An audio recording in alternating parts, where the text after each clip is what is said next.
Good evening. Jharkhand के 10वीं class के वे विद्यार्थी जो इस बार 2026 में बोर्ड एग्जाम लिख रहे हैं, उनकी तैयारी के लिए आज हम लोग विज्ञान विषय में फिजिक्स के कुछ एमसीक्यू प्रश्न देखेंगे। ये प्रश्न परीक्षा के लिए काफी महत्वपूर्ण है। तो फिजिक्स में हम लोग इस वीडियो में एक कंप्लीट रिवीजन करने का कोशिश करेंगे। फिजिक्स से परीक्षा में 10 प्रश्न पूछे जा सकते हैं एमसीक्यू से। इसमें 4 चैप्टर है, चारों चैप्टर का हम लोग अलग अलग करके देखेंगे। आप ध्यान से वीडियो को देखिए, समझिए, ये आपका परीक्षा के लिए काफी उपयोगी हो सकता है। चलिए स्टार्ट करते हैं। पहला प्रश्न है, प्रकाश का प्रवर्तन और अपवर्तन चैप्टर से है। पहला प्रश्न कहता है, गोलीय दर्पण का ज्यामितीय केंद्र को क्या कहते हैं?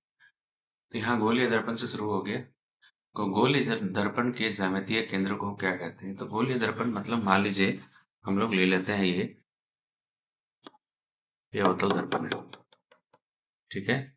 तो अवतल दर्पण को जब हम लोग पूरा घुमाते हैं इस तरह से एक वृत्त बनता है, इसका जो केंद्र बनता है उसको हम लोग कहते हैं सी। क्या कहते हैं? सी से सूचित करते हैं। इसको पी, पी मतलब ध्रुव, सी जो हो गया वो हो गया वक्रता केंद्र, वक्रता केंद्र, और पी जो है जिसको हम लोग पोल ध्रुव कहते हैं, ठीक है। तो सवाल ध्यान से पढ़िएगा, गोलीय दर्पण के ज्यामितीय केंद्र को क्या कहते हैं अगर पूछता है तो इसका जवाब होगा वक्रता केंद्र। परंतु अगर सवाल में जोड़ देता कि गोलीय दर्पण के परावर्तक सतह के मध्य बिंदु को क्या कहते हैं, या परावर्तक सतह के ज्यामितीय केंद्र को क्या कहते हैं, तब आपका जवाब होता ध्रुव, ठीक है। तो इस प्रश्न के अनुसार इसका सही जवाब होगा वक्रता केंद्र। अगर सवाल में परावर्तक सतह का ज्यामितीय केंद्र कहता तो इसका जवाब होता ध्रुव, ठीक है। आगे बढ़ते हैं। नंबर 2, उत्तल दर्पण की फोकस दूरी क्या होगी जिसकी वक्रता त्रिज्या 32 सेंटीमीटर है? तो उत्तल दर्पण के बारे में पूछ रहा है, उत्तल दर्पण की वक्रता त्रिज्या, तो ये तो गोलीय दर्पण से संबंध है। तो गोलीय दर्पण में क्या होता है, गोलीय दर्पण की जो वक्रता त्रिज्या जो होती है वो उसकी फोकस दूरी की दुगनी होती है, फोकस दूरी की दुगनी होती है। अगर संक्षेप में लिखना है तो इसको हम लोग आर लिखते हैं, आर बराबर 2f, ये रिलेशन होता है। या फिर कह सकते हैं कि वक्रता त्रिज्या की जो फोकस दूरी होती है, फोकस दूरी जो होती है वो वक्रता त्रिज्या की आधी होती है, वक्रता त्रिज्या की आधी होती है, वक्रता त्रिज्या की आधी होती है। इस तरह का भी पूछता है। तो यहाँ प्रश्न है कि यहाँ फोकस दूरी पूछ रहा है, तो फोकस दूरी की बात कर रहा है तो हम लिखेंगे एफ बराबर आर बाई 2।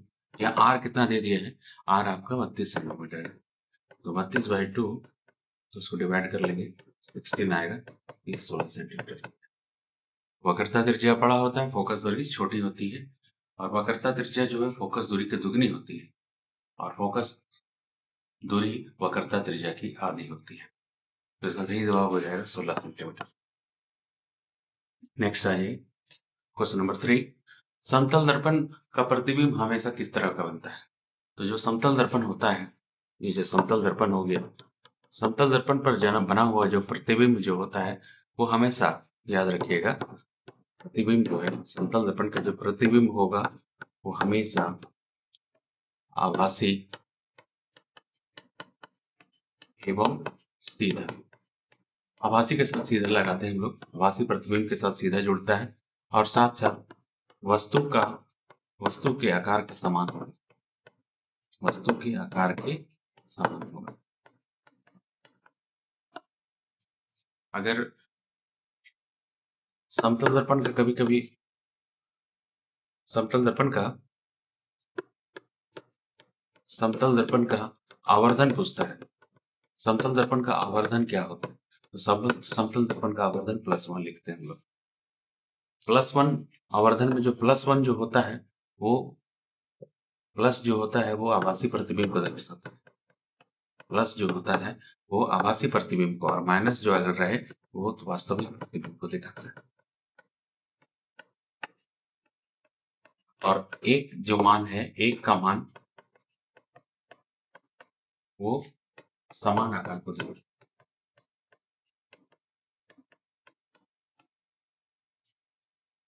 ठीक है, चलिए आगे बढ़ते हैं। तो इसका सही जवाब क्या हो जाएगा? वास्तविक तो कभी नहीं होगा, उल्टा वास्तविक के साथ उल्टा होता है, और वास्तविक के साथ सीधा ये नहीं होता, तो आभासी एवं सीधा। नेक्स्ट आ जाइए क्वेश्चन नंबर 4। चेहरा देखने के लिए किस दर्पण का प्रयोग करते हैं? हम लोग चेहरा देखने के लिए समतल दर्पण का प्रयोग करते हैं, क्योंकि समतल दर्पण पर प्रतिबिंब हमेशा क्या बनता है? सीधा और वस्तु के समान आकार का।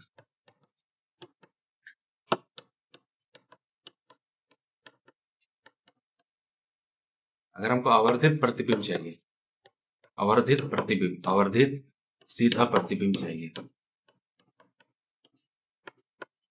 आवर्धित सीधा प्रतिबिंब चाहिए, तो हमको उस स्थिति में हमको अवतल दर्पण चाहिए, अवतल दर्पण लगे, अवतल दर्पण लगे। आवर्धित मतलब बड़ा प्रतिबिंब चाहिए, बड़ा प्रतिबिंब चाहिए। नेक्स्ट, किसी दर्पण से वस्तु कहीं भी रखे वस्तु के बराबर आकार का सीधा प्रतिबिंब बनता है, तो वो दर्पण कौन सा होता है? आपका समतल दर्पण होता है। नेक्स्ट आ जाइए। एक लड़का समतल दर्पण से 100 मीटर की दूरी पर खड़ा है, लड़का और प्रतिबिंब की दूरी क्या होगी? मान लीजिए ये समतल दर्पण इस तरह से हम लोग दर्शाते हैं, ठीक है। तो समतल दर्पण में क्या होता है? प्रतिबिंब, प्रतिबिंब मान लीजिए इसको हम लोग इस तरह से दर्शा सकते हैं। अगर हम लोग यहाँ वस्तु है और इसका प्रतिबिंब को इस तरह दर्शाते हैं, प्रतिबिंब। तो अगर इनकी यहाँ दिया हुआ है सवाल में कि दर्पण से दूरी जो है वो कितनी है? 100 मीटर। तो वस्तु और प्रतिबिंब के बीच की दूरी कितनी हो जाएगी? इसका डबल, यहाँ से 100 और ये भी क्या हो गया? 100 मीटर। उसका बीच का दूरी कितना हो गया? 200 मीटर। याद रखिए कोई भी दर्पण का केस में, दर्पण के लिए अगर ये दर्पण है, ये दर्पण हो गया, तो यहाँ जो प्रतिबिंब बनता है वो वास्तविक होगा, और इस साइड में जो प्रतिबिंब बनेगा सामने, ये होता है वास्तविक, और इस साइड जो बनता है वो प्रतिबिंब क्या होता है? आभासी। ये सामने कह सकते हैं इसको, और इसको कहते हैं पीछे। चलिए नेक्स्ट में आते हैं। किस दर्पण की फोकस दूरी धनात्मक होगी? किस दर्पण की फोकस दूरी धनात्मक होगी? तो यहाँ दर्पण की बात कर रहे हैं, ध्यान दीजिए। ये हो गया अवतल। अवतल को अगर हम इस तरह गोल घुमाते हैं तो ये हो गया इसका सेंटर। ये अगर इसको मूल बिंदु मानते हैं तो ये बाईं तरफ हो गया। तो अवतल की जो फोकस दूरी होती है वो माइनस में होगी, और वही उत्तल दर्पण हो गया, उत्तल दर्पण है तो उस इस तरह से मुड़ रहा है, तो ये सी इधर हो गया और ये एफ इधर हो गया, इसका एफ इधर हो गया, ये बाईं तरफ हुआ, ये इसकी फोकस दूरी बाईं तरफ हो गई, इसकी फोकस दूरी दाहिनी तरफ हो गई, तो इसलिए इसकी फोकस दूरी क्या होती है? एफ जो होती है फोकस दूरी। इसको आपको मूल बिंदु समझना है, पोल को मतलब ध्रुव को मूल बिंदु समझना है, तो इसकी फोकस दूरी क्या होती है? धनात्मक। ये हो गया उत्तल और ये हो गया अवतल, ठीक है। तो अवतल की, तो अगर किस दर्पण की फोकस दूरी धनात्मक होती है? तो उत्तल। और अगर इसमें नोट्स बोल के चाहिए, अगर उत्तल शब्द का प्रयोग हो रहा है, अगर उत्तल शब्द लग रहा है, वो धनात्मक आता है। याद रखिए, चाहे दर्पण हो या फिर लेंस हो, दोनों के केस में काम करता है। नेक्स्ट, उत्तल दर्पण पर प्रतिबिंब कैसे बनता है? उत्तल दर्पण, उत्तल दर्पण, उत्तल दर्पण पर प्रतिबिंब जो बनता है, याद रखिएगा, उत्तल दर्पण पर जो प्रतिबिंब बनता है वो हमेशा आभासी, सीधा एवं वस्तु से छोटा बनता है, छोटा बनता है। आभासी सीधा एवं वस्तु से छोटा बनता है प्रतिबिंब हमेशा। आभासी एवं सीधा। नेक्स्ट आ जाते हैं, अवतल दर्पण पर प्राप्त प्रतिबिंब कैसा होता है? तो अवतल दर्पण का केस में, अवतल दर्पण में ध्यान दीजिएगा, यहाँ पे इसको अच्छे से समझिए। अवतल दर्पण में क्या होता है देख लीजिए, ये अवतल दर्पण हो गया, ठीक है। अगर इसको हम लोग क्या मान लेते हैं, ध्रुव मान लेते हैं, ठीक है। ये आपका सी हो गया, ये क्या हो गया, एफ हो गया। तो यहाँ आप समझिए अच्छी तरह से, अच्छी तरह से समझिए।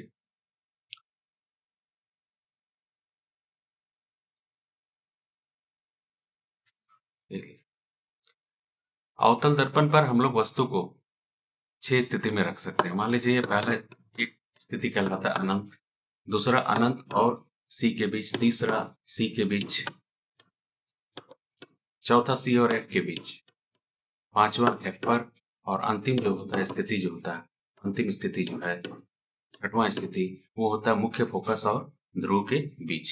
जो अंतिम स्थिति जो होती है, ध्यान रखिएगा, जो अंतिम स्थिति है, जो अंतिम स्थिति है, ये अंतिम स्थिति देख रहे हैं, अंतिम स्थिति, अंतिम स्थिति जो है, अंतिम स्थिति जब वस्तु कहाँ हो, जब वस्तु फोकस तथा ध्रुव पी के बीच हो, बस इस स्थिति में प्रतिबिंब जो है आपका आभासी बनेगा, आभासी बनता है। आभासी के साथ तो सीधा लगता है, आभासी एवं सीधा बनता है बस इस स्थिति में। बाकी सभी आगे के जो 5 स्थिति है उस समय, उसमें सभी में प्रतिबिंब जो है, बाकी की 5 स्थितियों में, 5 स्थिति में प्रतिबिंब जो है वो वास्तविक बनता है।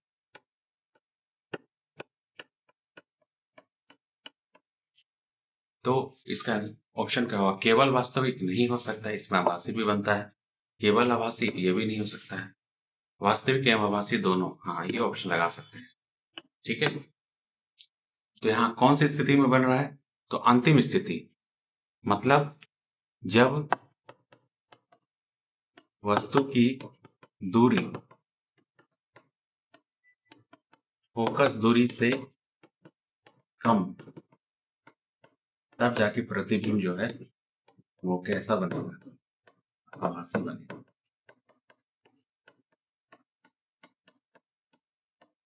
इसको आप नोट कर सकते हैं, ठीक है। चलिए नेक्स्ट में आते हैं, क्वेश्चन नंबर 10, जब अवतल दर्पण पर वस्तु फोकस पर रखी हो तो प्रतिबिंब बनता है।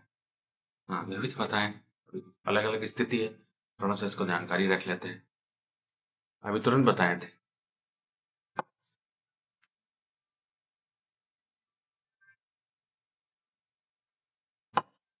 यह अवतल दर्पण पे कुल मिलाकर कितनी स्थिति होती है, एफ सी, यहाँ अगर इसको हम लोग अनंत ले लेते हैं तो एक स्थिति हो गया अनंत, दूसरा स्थिति हो गया अनंत और सी के बीच, तीसरी स्थिति हो गई सी पर, चौथी स्थिति सी और एफ के बीच, पांचवी स्थिति एफ पर, और अंतिम जो स्थिति है, अंतिम स्थिति जो है छठवीं स्थिति, इस छठवीं स्थिति में यही प्रतिबिंब जो है, इस छठवीं स्थिति मतलब एफ तथा ध्रुव के बीच प्रतिबिंब जो होता है वो क्या बनता है, आभासी। बाकी 5 की स्थिति में वास्तविक बनता है।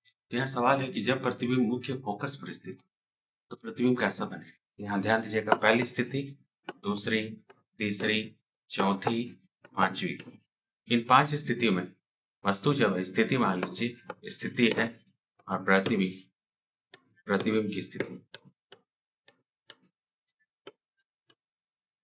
अगर वस्तु अनंत में है,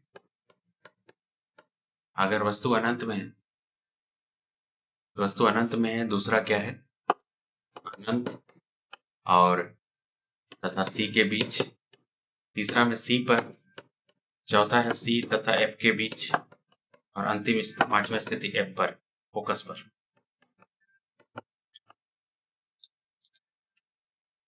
तो यहाँ ध्यान दीजिएगा, अनंत पर अगर वस्तु स्थित है उसका प्रतिबिंब बनता है फोकस पर, और फोकस पर उस प्रतिबिंब स्थिति है तो उसका प्रतिबिंब बनेगा अनंत पर। ठीक है, सी पर अगर कोई वस्तु है तो उसका प्रतिबिंब सी पर ही बनेगा। अगर सी अनंत तथा सी के बीच स्थित है तो उसका प्रतिबिंब जो है, यहाँ देख लीजिए, ये इसको एक्सचेंज कर लेंगे, ये चल जाएगा सी तथा एफ के बीच, और अनंत पर है तो अनंत और सी के बीच। तो ये पांचवी स्थिति में जो प्रतिबिंब जो होता है वो वास्तविक होता है। ठीक है, और अंतिम स्थिति में जो है वो प्रतिबिंब आभासी बनता है और ये दर्पण के पीछे बनता है। दर्पण के पीछे बनता है अंतिम स्थिति। अंतिम स्थिति नोट कीजिएगा, अंतिम स्थिति जो है सुप्ति। तो आपके सवाल में क्या पूछ रहे हैं, कहां पर बनता है? वस्तु मुख्य फोकस पर, तो मुख्य फोकस पर है तो उसका प्रतिबिंब कहां पर बनेगा? अनंत पर। ठीक है, नेक्स्ट, किसी अवतल दर्पण पर वस्तु को कहां रखा जाए उसका आभासी प्रतिबिंब? अभी तुरंत बताएं। अंतिम स्थिति, अंतिम स्थिति, छठवीं स्थिति, वस्तु कहां हो? फोकस एवं ध्रुव के बीच।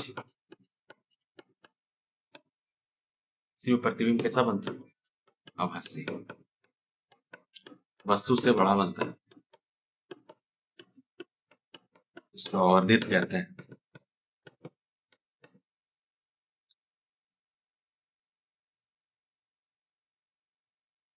और फोकस पर, वक्रता केंद्र पर, वक्रता केंद्र पर वस्तु समान बनेगा, समान आकार का।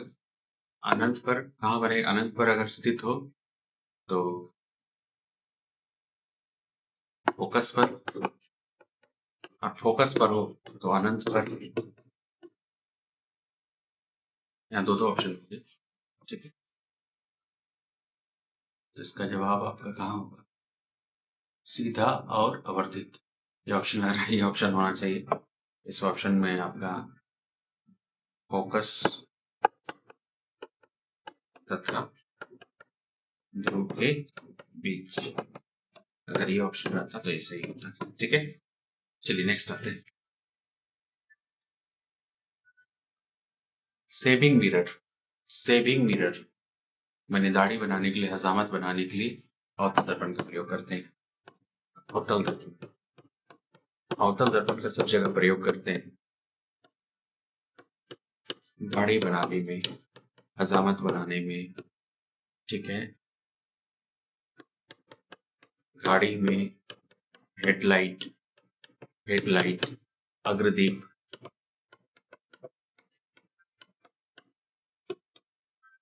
और सौर कुकर में, सौर कुकर में दोनों प्रयोग होता है। और एक बहुत महत्वपूर्ण है ENT, कान, आंख, नाक के डॉक्टर इसका प्रयोग करते हैं जांच करने में। तीन बेसिक अपना उपयोग है अवतल दर्पण। आगे बढ़ते हैं। वाहनों में पीछे दृश्य देखने के लिए किसका प्रयोग किया जाता है? तो जवाब होगा उत्तल दर्पण। आपका जवाब होगा उत्तल दर्पण। उत्तल दर्पण का एक उपयोग है वाहनों में सच दृश्य देखने के लिए।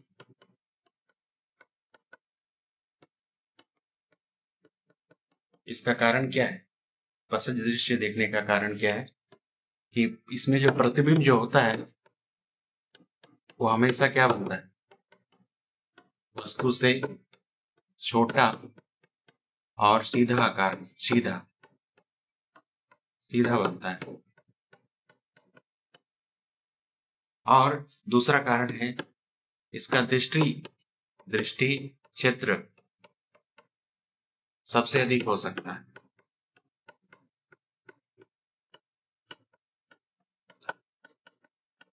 ठीक है, चलिए आगे देखते हैं।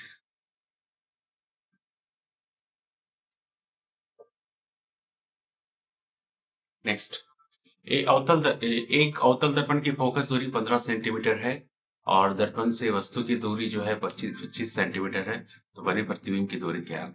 ये आपका दर्पण सूत्र पर आ गया गणित, ये दर्पण सूत्र पर आ गया। दर्पण सूत्र बराबर 1/f बराबर 1/v प्लस 1/u। ये v है, ये u। ठीक है, सबसे पहले देखिए आपका कौन सा दर्पण दिया है? अवतल दर्पण। अवतल दर्पण की बात कर रहे हैं तो अवतल दर्पण के लिए f जो होता है वो माइनस में आता है, तो फोकस दूरी कितना है? 15 सेंटीमीटर। याद रखिएगा, अवतल अवतल का केस में चाहे कभी भी हो, अवतल और उत्तल, अवतल में जो फोकस दूरी जो होगा हमेशा माइनस में होगा और इसमें हमेशा क्या होगा? प्लस में होगा। अवतल दर्पण की केस, ये लेंस दोनों के लिए काम करता है, दर्पण और लेंस दोनों के लिए। तो f का मान हो गया। अब u जो दिया हुआ है, u कितनी दूरी है? 25 सेंटीमीटर, और u हमेशा माइनस होता है चाहे दर्पण हो चाहे लेंस हो। अब आपको निकालना है क्या? v। तो फार्मूला बैठाएंगे 1/f बराबर 1/v प्लस 1/u। तो f का मान दिया हुआ है 1/-15।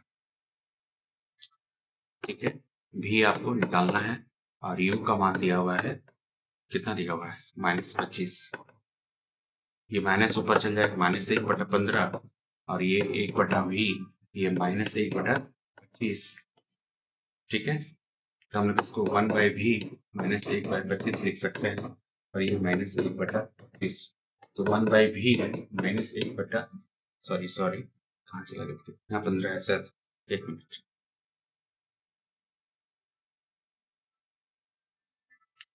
ये 15 है, तो v बराबर क्या होगा? -1/15 प्लस 1/25। 15 और 25 का 75 होगा। 75 कितने बार में जा रहा है? 5 बार में। ये हो गया -5, 3, रिजल्ट मिल गया 2/75। तो v बराबर उलट देंगे इसको, ये हो जाएगा 75/2, मतलब -7। हाँ, माइनस चिन्ह आ रहा है, हम लोग बताए थे अगर दर्पण में ये माइनस आ रहा है मतलब प्रतिबिंब इस तरह बन रहा है, इस तरह प्रतिबिंब बन रहा है, मतलब ये प्रतिबिंब कैसा बनेगा? वास्तविक। इधर बनता तो ये प्रतिबिंब कैसा होता है? आभासी। चलिए नेक्स्ट क्वेश्चन में आते हैं। गोलीय दर्पण का आवर्धन का मान धनात्मक हो तो प्रतिबिंब कैसा होता है? यहाँ आवर्धन माना गया, गोलीय दर्पण का आवर्धन पूछ रहा है। गोलीय दर्पण का आवर्धन, तो गोलीय दर्पण का आवर्धन के लिए देखिए, आवर्धन के पास पूछ रहा है, तो आवर्धन को हम लोग लिखते हैं m से दर्शाते हैं। m बराबर क्या होता है? -v/u। ये इसका गणितीय रूप हो गया। तो यहाँ ध्यान दीजिएगा, इससे पहले ही बताए थे, अगर m का मान, m अगर क्या हो? ऋणात्मक हो, और m अगर क्या हो? उसका मान धनात्मक हो, तो ऋणात्मक का केस में प्रतिबिंब हमेशा क्या होता है? वास्तविक होता है, और धनात्मक का केस में आभासी होता है। तो आपका जवाब क्या होगा? प्रतिबिंब धनात्मक है तो क्या होगा? आभासी। किसी अवतल दर्पण की फोकस दूरी -10 सेंटीमीटर है, वस्तु की दूरी -20 है, तो प्रतिबिंब की दूरी निकाले। फिर से ये दर्पण सूत्र पर आ गया क्वेश्चन। दर्पण सूत्र बराबर 1/v प्लस 1/u बराबर 1/f। तो भी निकालने के लिए दे रहा है। चलिए, u का मान याद रखिए, u का मान हमेशा माइनस में होता है और वस्तु की दूरी दी गई है कितनी? -20 सेंटीमीटर। अब फोकस दूरी जो है वो कितना दे दिया है? 10 सेंटीमीटर। वैल्यू बढ़ाते हैं।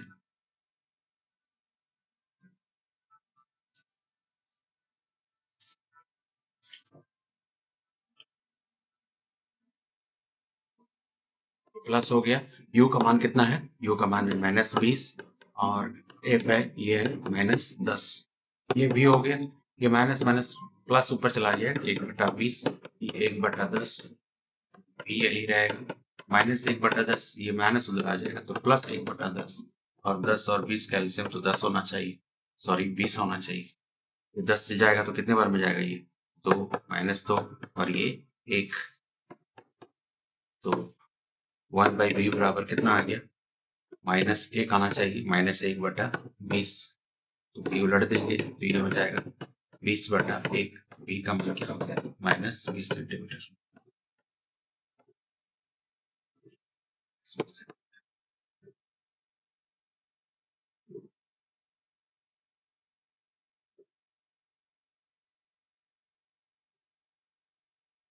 आप लोग होमवर्क करेंगे, अगर क्वेश्चन पास करो होमवर्क कीजिए।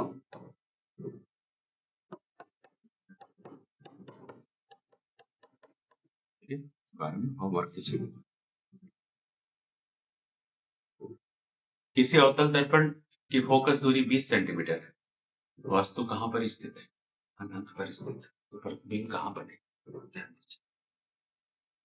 फोकस दूरी, तो प्रतिबिंब कितनी दूरी पर, तो प्रतिबिंब की दूरी ज्ञात करें। सवाल अगर जोड़ देता तो प्रतिबिंब की दूरी क्या होगी, प्रतिबिंब की दूरी, प्रतिबिंब की दूरी वस्तु अनंत में है तो प्रतिबिंब का, हाँ प्रतिबिंब की दूरी क्या होगी, प्रश्न कर देता और इंटरेस्टिंग करने के लिए। तो हम लोग जानते हैं यह सवाल आपका उत्तल दर्पण है।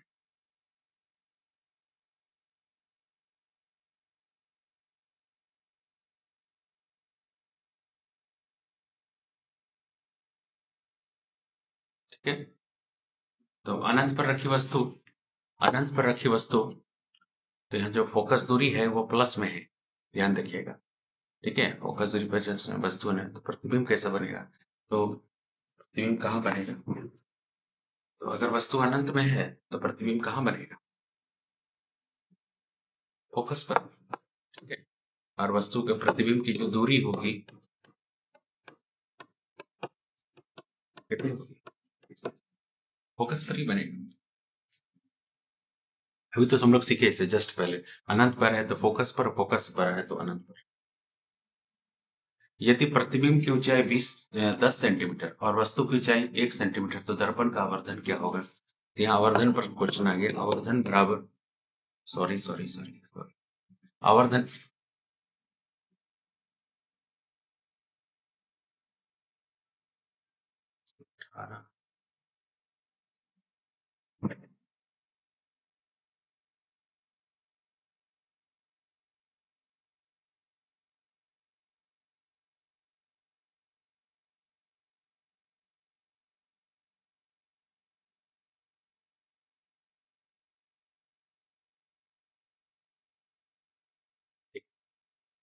यदि प्रतिबिंब की ऊंचाई 2 सेंटीमीटर और वस्तु की ऊंचाई 1 सेंटीमीटर है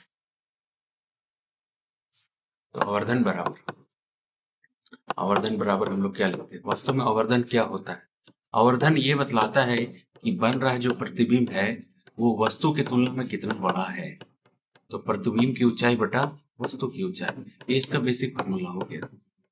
ठीक है, तो आवर्धन पूछ रहा है तो वस्तु की ऊंचाई यहाँ पर कितनी है, 2 सेंटीमीटर, और वस्तु की ऊंचाई दी गई है 1 सेंटीमीटर, प्रतिबिंब दिया हुआ है 2 सेंटीमीटर, ये कितना जाएगा 2, तो आवर्धन का मान 2, मतलब m का मान क्या आ गया, 2 आ गया।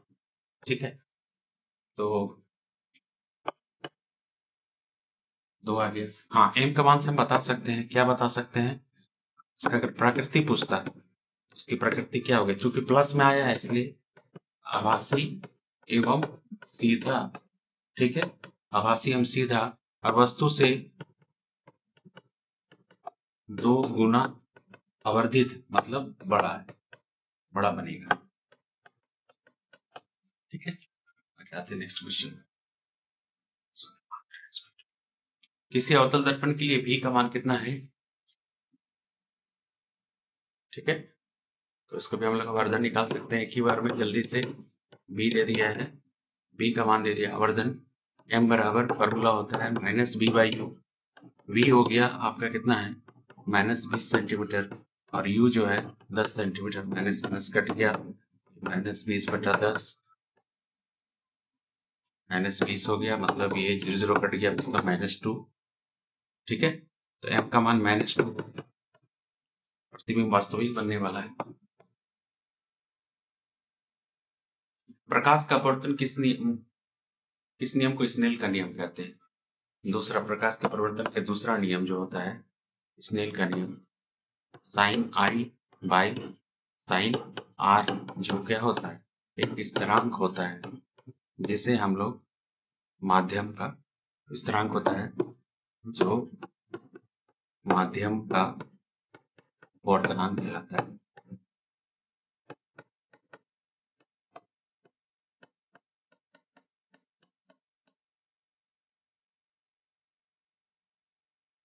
प्रकाश एक माध्यम से दूसरे माध्यम में जाना क्या कहलाता है? जब प्रकाश की किरण एक माध्यम से दूसरे माध्यम में जाती है तो उसको अपवर्तन कहते हैं। ठीक है, अपवर्तन के दौरान क्या होता है? अपवर्तन के दौरान उसके प्रकाश में क्या होता है? चाल में उसका परिवर्तन आता है। यह समझेंगे। अपवर्तन, थोड़ा सा इसको समझ लीजिए, कुछ पॉइंट है, इसको आप जरूर नोट कीजिएगा। पॉइंट है, जब प्रकाश जो होती है वो एक विरल माध्यम और एक शकल माध्यम। विरल माध्यम मतलब अगर हम लोग हवा ले सकते हैं और ये जल ले सकते हैं, ठीक है, और जल ले सकते हैं। जब प्रकाश जो होती है,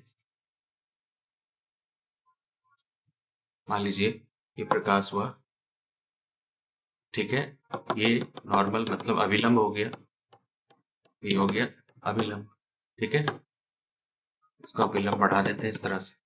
तो जैसे ही वो एक माध्यम से दूसरे माध्यम में प्रवेश करेगी, पहला माध्यम से दूसरे माध्यम में प्रवेश करेगी, तो ये डिपेंड करता है, तो वो अपने रास्ता से विचलित हो जाती है।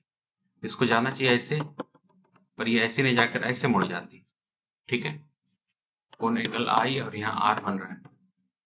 तो याद रखिएगा, जब विरल से सघन में जाती है, जब प्रकाश की किरण विरल से सघन, विरल का मतलब जहां माध्यम थोड़ा सा क्या बोलेंगे, फाका फाका अधिक हो, इसमें अधिक मतलब कंजेस्टेड हो, तो हम लोग कह सकते हैं, तो ये अभिलंब की ओर मुड़ जाती है, अभिलंब की ओर मुड़ती है।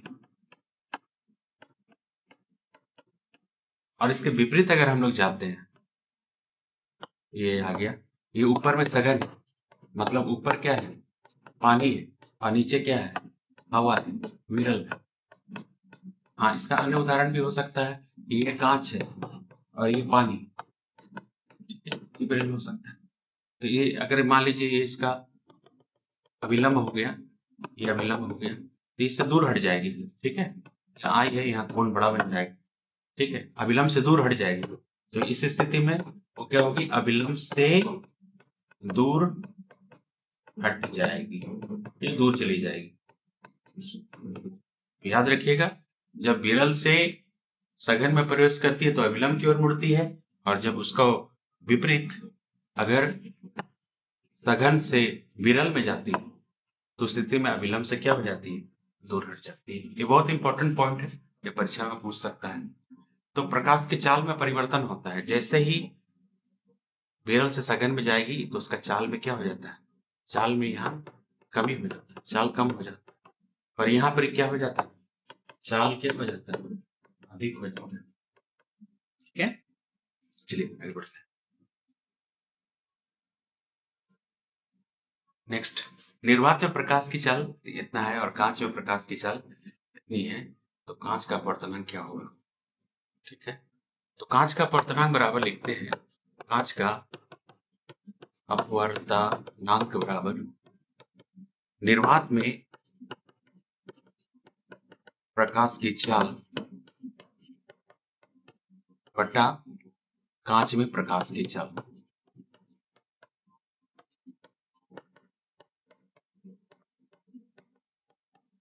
ठीक है, तो कांच का अपवर्तनांक पूछ रहा है, तो निर्वात में कितना है, तो निर्वात में है 3 गुना 10 पर घात 8 मीटर प्रति सेकंड, और कांच में कितना है, 2 गुना 10 पर पावर 8 मीटर प्रति सेकंड।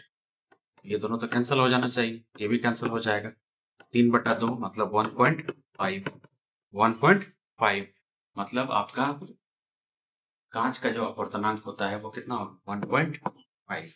ठीक है, आगे बढ़ते हैं। चलो अच्छा है। नेक्स्ट, यदि किसी माध्यम का अपवर्तनांक दे दिया 1.5, 1.5 अभी तुरंत देखे किसका, कांच का अपवर्तनांक 1.5 होता है। उस माध्यम में प्रकाश की चाल क्या होगी? ये तो अभी तुरंत देखे, ठीक है। 2 गुना 10 पर पावर 8, ठीक है। 1.5 और निर्वात में प्रकाश की चाल तो 3 गुना 10 टू द पावर 8, और उस माध्यम में प्रकाश की चाल को x मान लेते हैं, चाहे इसको x ना मानकर माध्यम में प्रकाश की चाल।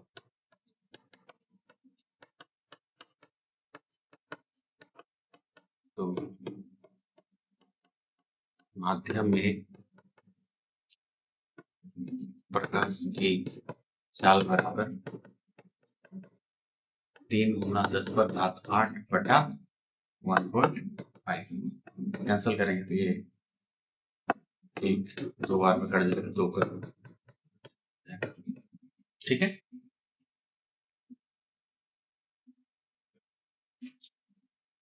अधिक अपवर्तनांक वाले माध्यम में प्रकाश की चाल क्या होगी? हाँ, ध्यान दीजिएगा, अपवर्तनांक का मान, ठीक है। माने अगर कोई माध्यम का अपवर्तनांक अधिक है तो कहने का मतलब है उसमें प्रकाश की चाल जो है वो धीमी हो जाएगी। तो ऐसे मान के चलो, अपवर्तनांक हम लोग व्युत्क्रमानुपाती लगा सकते हो, 1 बटा ऐसे व्युत्क्रमानुपाती लगा दो प्रकाश की चाल। जिसका अपवर्तनांक अधिक होगा, जैसे मान लीजिए आपका कांच है, कांच का अपवर्तनांक हो गया 1.5, पानी का लगभग 1.33 मान लीजिए, और हीरा का मान लीजिए 2.42। तो इनका अपवर्तनांक का मान दिया हुआ है, अपवर्तनांक दिया हुआ है।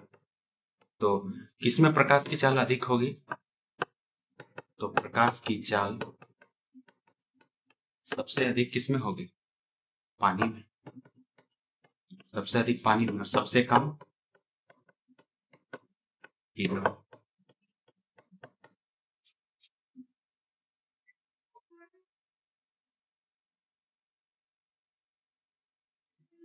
आगे बढ़ते हैं। कांच के स्लैब से निकलने वाली किरणें समांतर होती थी, अपतित किरण की समांतर होती है।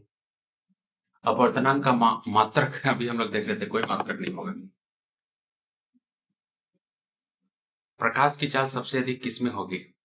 दोनों ऑप्शन हो सकता है, हवा निर्वात दोनों में हो सकता है, ये ऑप्शन सही होगा। हीरे का अपवर्तनांक क्या है? अभी तुरंत देखिए, हीरे का अपवर्तनांक ये हो गया, नहीं गलती हो रहा है, गलती हो रहा है, ये हो गया हीरा का, ठीक है। ये कांच का, ये जल। आगे बढ़ते हैं। हीरे का हो गया 2.42, जल का अपवर्तनांक कितना होगा? लगभग 1.33। उत्तल लेंस, उत्तल लेंस को हम लोग अभिसारी लेंस कहते हैं। उत्तल लेंस, ये उत्तल लेंस हो गया, ये इसका प्रकाशीय केंद्र हो गया, ठीक है।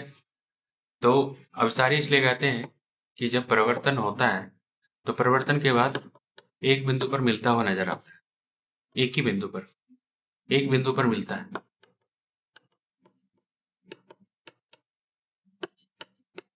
मिलता है, ठीक है। इसलिए इसको हम लोग क्या कहते हैं? अभिसारी, अभिसारी कहते हैं, ठीक है।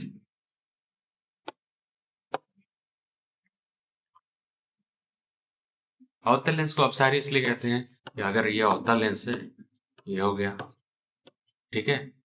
अब क्या होगा, प्रवर्तन को एक्चुअली ये तो इस तरह से फैलता हुआ नजर आएगा, मिलता हुआ, तो इसका फोकस इस साइड होता है ना, ठीक है।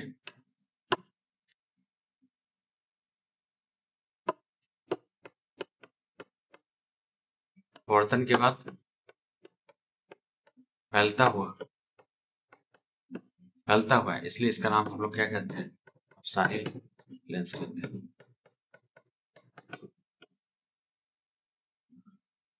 अवतल, सॉरी सॉरी सिर्फ अपसारी लेंस कहते हैं, ठीक है। अवतल लेंस में प्रतिबिंब हमेशा क्या बनता है? आभासी या सीधा।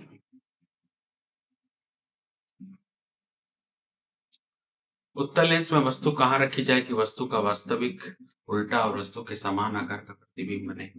ठीक है, इसको भी थोड़ा सा देख लेते हैं। थोड़ा सा पीछे चल रहे हैं, ठीक है, हो जाएगा।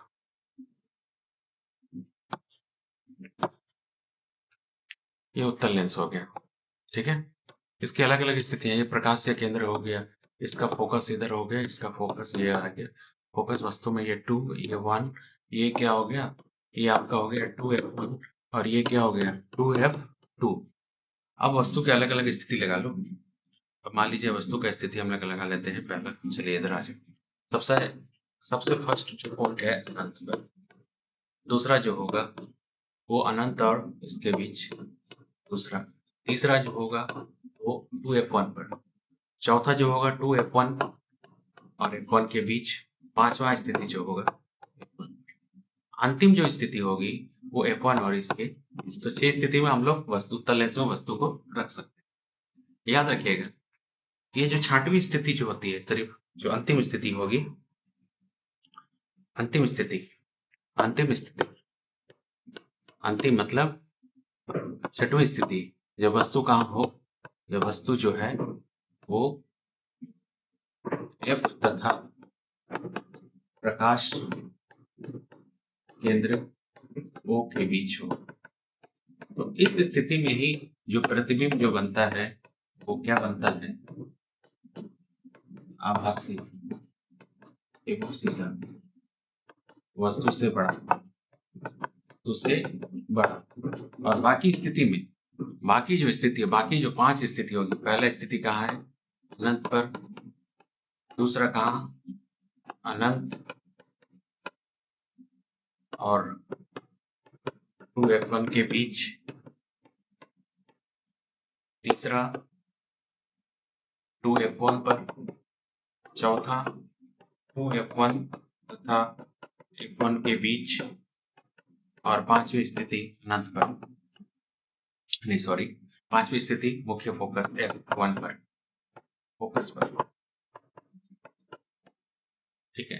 तो हम लोग वही चीज है, अगर वस्तु अनंत पर है तो उसका प्रतिबिंब कहाँ बनेगा? फोकस पर, f2 पर। अगर फोकस पर है तो उसका प्रतिबिंब कहाँ बनेगा? अनंत पर, ठीक है। अगर वस्तु 2f पर है, वस्तु कहाँ हो? 2f पर, तो उसका प्रतिबिंब 2f2 पर ही बनता है। अब इसको एक्सचेंज कर लेते हैं। अनंत पर अगर वस्तु है 2f है तो ये किसके बीच बनेगा?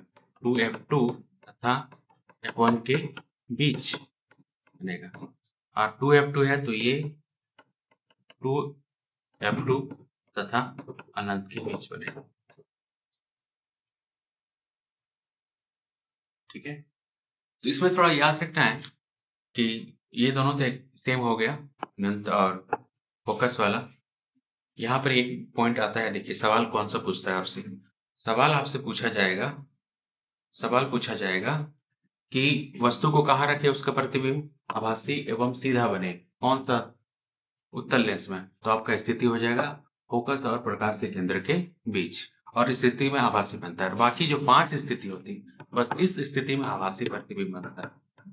इस स्थिति में प्रतिबिंब जो होता है आभासी होता है, नहीं तो बाकी सभी स्थिति में प्रतिबिंब कैसा होता है? वास्तविक होता है, ठीक है। ये 5 स्थिति में, 5 स्थिति में प्रतिबिंब जो है वो वास्तविक बनता है, ठीक है। ये सभी पांचों स्थिति में वास्तविक प्रतिबिंब बनेगा। तो सवाल है कि वस्तु का वास्तविक उल्टा वस्तु के समान आकार का, हाँ ये जो है तीसरा स्थिति, जब वस्तु कहां पर हो? 2f पर हो, तो प्रतिबिंब जो है उसी का समान आकार का बनता है, समान,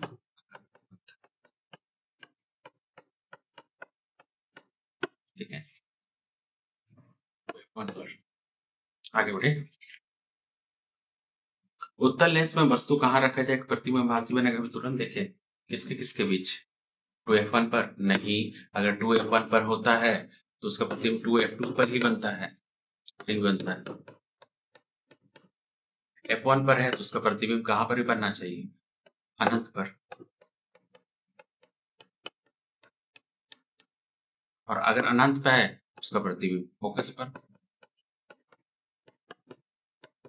F2 पर, ठीक है। और इसलिए ऑप्शन चौथा होगा, प्रतिबिंब कहाँ होना चाहिए, वो F1 पर स्थित, ठीक है। नेक्स्ट आ जाइए, 10 मिनट लेट जा रहे हैं, ठीक है।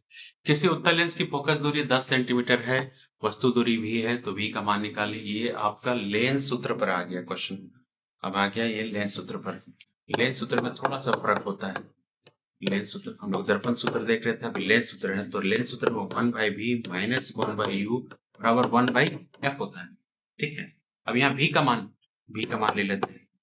v आपको निकालना है u हमेशा माइनस होता है, इसके लिए सोचना ही नहीं है। और f है, कौन सा दर्पण है, उत्तल के बाहर पूछ रहा है। उत्तल है तो ये प्लस हो जाएगा, ठीक है। उत्तल है तो प्लस, लास्ट क्लास में बताएं तो उत्तल रहने से क्या होता है, प्लस कितना सेंटीमीटर, 10 सेंटीमीटर। ये हो गया u का मान हमेशा क्या रहेगा, माइनस। ये f जो है वो क्या रहेगा, 10। ये v है, माइनस माइनस प्लस लगा सकते हैं, 1/20 1/10, 1/v बराबर 1/10 माइनस 1/20, दोनों का 20 हो जाएगा। यहाँ 2 1, v का मान यहाँ कितना निकल गया, 1/v बराबर 1/20, तो v बराबर आ जाएगा 20/1, मतलब v बराबर कितना सेंटीमीटर, 20 पर। याद रखिएगा, लेंस की स्थिति में प्रतिबिंब अगर इधर बन रहा है, प्रतिबिंब है इधर, तो प्रतिबिंब वास्तविक होता है। तब इसको हम लोग कह सकते हैं दर्पण के दूसरी ओर पीछे बोल सकते हैं, पीछे बोल सकते हैं, इसको सामने बोल सकते हैं। ये यहाँ आभासी होता है, लेंस के केस में उल्टा हो जाता है, दर्पण का प्लस बन रहा है, वास्तविक प्रतिबिंब बन रहा है।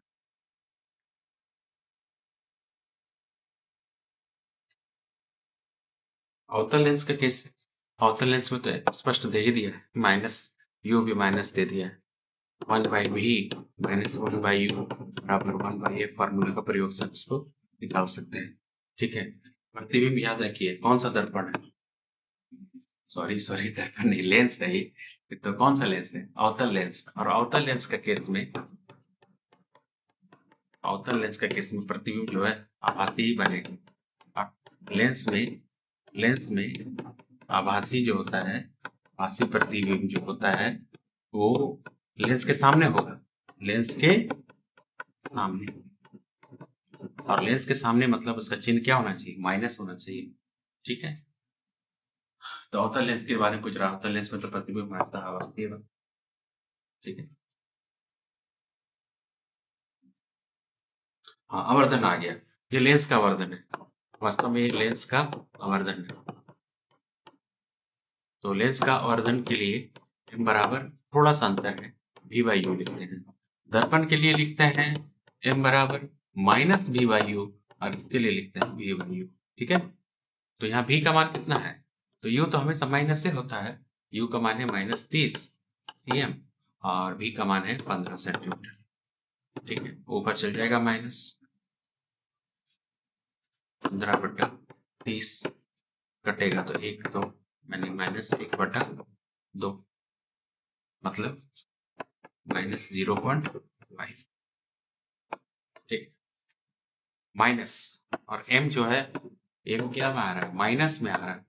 माइनस क्या दर्शाता है, प्रकृति अगर पूछ दे तो प्रकृति क्या होगा, वास्तविक, और उल्टा, वास्तविक एवं उल्टा, और वस्तु से छोटा, एक से छोटा है, वस्तु से छोटा, क्योंकि मान जो है एक से छोटा है इसलिए वस्तु से छोटा। 10 सेंटीमीटर ऊंचा एक वस्तु किसी लेंस के सामने रखा गया है, जिससे उसका 3 गुना प्रतिबिंब, 3 गुना बड़ा प्रतिबिंब बन रहा है। 3 गुना बड़ा बनता है मतलब m का मान 3 हो गया। 3 गुना बड़ा मतलब m का मान क्या हो गया, 3।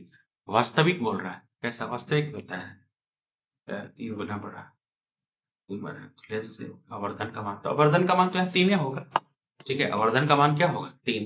कितना बड़ा गुना बना बढ़ रहा है, तो आवर्धन का मान m बराबर 3 हो गया। हाँ, यहाँ स्पष्ट नहीं है, अगर यहाँ कर देता, प्रतिबिंब जो है 3 गुना बड़ा क्या प्रतिबिंब है? वास्तविक है। तभी हम m का मान क्या लेते हैं?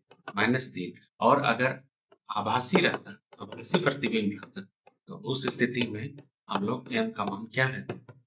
+3। ठीक है, चलिए आगे। लेंस की क्षमता, लेंस की क्षमता का मात्रक, लेंस की क्षमता का मात्रक पूछ रहा है, तो लेंस की क्षमता का मात्रक क्या होगा? डायप्टर। थोड़ा सा जान ले लेंस की क्षमता के बारे में। लेंस की क्षमता जो होती है, लेंस की जो फोकस दूरी होती है उसको व्युत्क्रम होती है। फोकस दूरी व्युत्क्रम है, बस शर्त यही है फोकस दूरी क्या में होना चाहिए? मीटर में। अगर संक्षेप में लिखना है तो P बराबर 1/f लिखते हैं, P बराबर 1/f। और फोकस दूरी का जो मात्रक होता है, SI मात्रक जो होता है, वो डायप्टर लिखते हैं। इसको सूचित करते हैं D से। ठीक है। उत्तल लेंस की क्षमता, उत्तल लेंस, अवतल लेंस, उत्तल लेंस का जो फोकस दूरी होता है, इसका जो फोकस दूरी होता है वो होता है प्लस में, इसका फोकस दूरी क्या में होता है? माइनस में। इसलिए लेंस की क्षमता ये प्लस में होगा और इसकी लेंस क्षमता क्या में होगी? माइनस में होगी। इसकी लेंस क्षमता माइनस में होगी, ऋणात्मक। तो उत्तल लेंस है तो उत्तल लेंस के लिए क्या होगा? धनात्मक, प्लस डी में पावर होगा। उत्तल लेंस की फोकस दूरी 50 सेंटीमीटर, तो उसकी क्षमता पूछ रहा है, तो यहाँ एफ दे दिया है 50 सेंटीमीटर। 50 सेंटीमीटर है तो उसको 50 बटा क्या करना पड़ेगा? 100। मतलब अगर इसको 50 बटा 100 क्या हो गया? मीटर हो गया। तब इसका पावर पूछ रहा है, तो पावर बराबर 1 है, इसको पलट देंगे। 100 बटा क्या हो जाएगा? 50 कट गया तो 5 का 5, 5 दूनी 10, 5 दूनी 5 का 5, 5 दूनी 10, मतलब आपका क्या हो गया? 2 डायप्टर आ गया, प्लस में आएगा, क्योंकि फोकस दूरी क्या है? उत्तल लेंस, और उत्तल लेंस के लिए प्लस में आता है। अवतल लेंस के बारे में पूछ दिया। अवतल लेंस में कितना है फोकस दूरी? 25 सेंटीमीटर है। फोकस दूरी को मीटर में रखना है, 25 बटा क्या लगाएंगे? 100, काटेंगे तो कितना आ गया? 1/4। तो एफ का मान क्या आ गया? 1/4। पी निकालना है, पी जो होता है फोकस दूरी का उल्टा होता है, इसको पलट देंगे। 1/4, ये पलट कर ऊपर आ जाएगा 4/1, मतलब 4 आ गया। उत्तल लेंस है कि अवतल लेंस? अवतल लेंस, अवतल लेंस का फोकस दूरी माइनस होता है, ये माइनस लग जाएगा, यहाँ सब में आपका क्या आ जाएगा? माइनस। तो इसका आंसर आ जाएगा पी का जो मान आएगा -4d आ जाएगा। ठीक है, नेक्स्ट आते, अधिक क्षमता वाले लेंस की फोकस दूरी उल्टा होता है। फोकस दूरी और क्षमता, फोकस दूरी ऐसा लगा सकते हैं उसका, क्षमता उल्टा होगा। क्षमता बढ़ाओगे फोकस दूरी घटेगा, फोकस दूरी व्युत्क्रम होती है, कम होती है।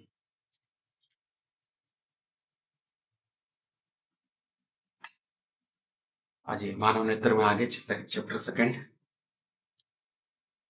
इसको हम लोग फटाफट देखते हैं। मानव नेत्र में प्रतिबिंब कहाँ बनता है? मानव नेत्र में प्रतिबिंब दृष्टिपटल रेटिना पर बनता है। मानव नेत्र में बनने वाले प्रतिबिंब होता है कैसा? वास्तविक एवं उल्टा। मानव नेत्र का कौन सा भाग प्रकाश का सबसे अधिक परिवर्तन करता है? कॉर्निया। आंख में प्रवेश करने वाली प्रकाश की मात्रा को कौन नियंत्रित करता है? कॉर्निया में ही पुतली नियंत्रित करता है। मानव नेत्र का लेंस किस प्रकार का होता है? उत्तल लेंस।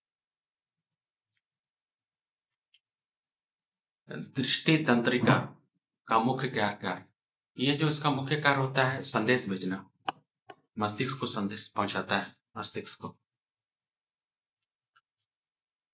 नेत्र लेंस की फोकस दूरी बदलने की क्षमता क्या कहलाती है?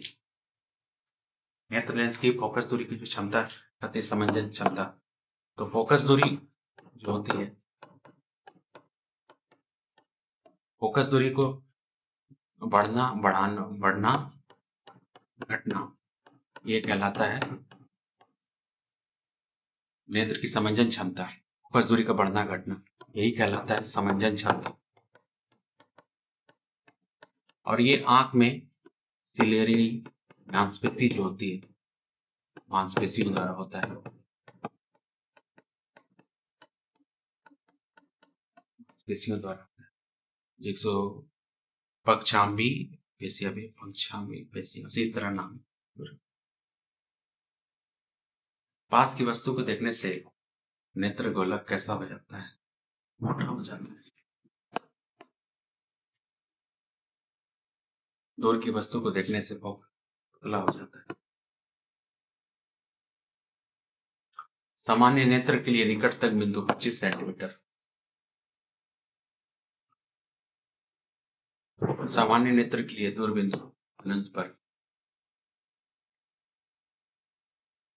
निकट दृष्टि दोष को क्या कहते हैं? निकट दृष्टि दोष बहुत इंपॉर्टेंट टॉपिक है।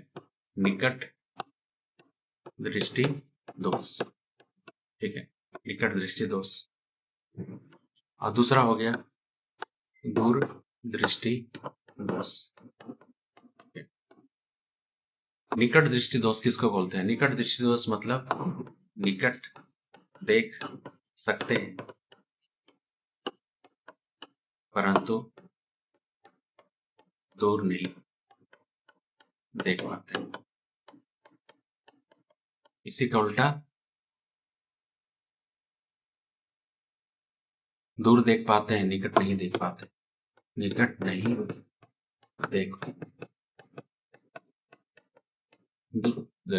निकट नहीं देख पाते, ठीक है। तो निकट दृष्टि दोष को हम लोग उसका नाम मायोपिया बोलते हैं। मायोपिया नाम से इसको हम मायोपिया बोलते हैं। तो दूर नहीं देख पाते हैं।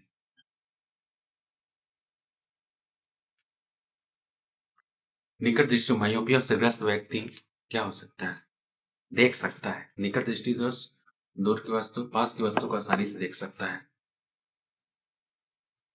मायोपिया में प्रतिबिंब, मायोपिया मतलब निकट दृष्टि दोष में प्रतिबिंब कैसा बनता है? जस्ट रेटिना के आगे बन जाता है। रेटिना के आगे बनता है। रेटिना के आगे।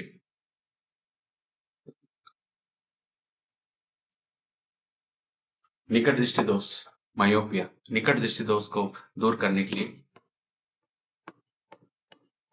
निकट दृष्टि दोष को दूर करने के लिए अवतल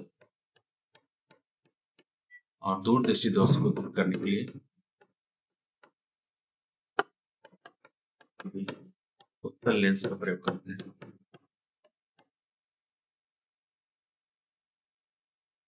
दूर दृष्टि दोष को क्या कहते हैं?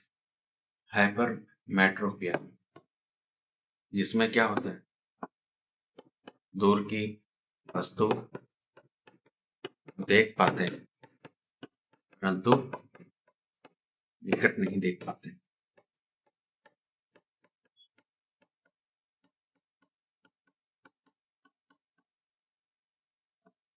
दूर देख है ना? दूर दृष्टि दोष हाइपरमेट्रोपिया में प्रतिबिंब बनता है रेटिना के पीछे, रेटिना के बाद या रेटिना के पीछे बन जाता है। दूर दृष्टि दोष हाइपरमेट्रिया किस लेंस के द्वारा ठीक किया जाता है? ये आपका अवतल लेंस। अभी तुरंत बताएं, अवतल लेंस। जरा दूरदर्शिता होने का क्या कारण है? बढ़ती उम्र।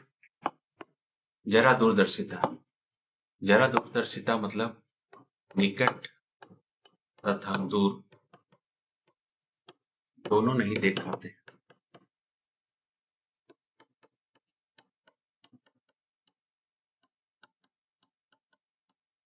इसमें क्या होती है?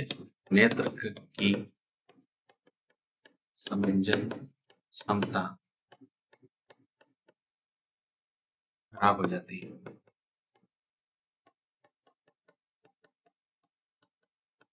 मतलब सिलियरी मांसपेशियां,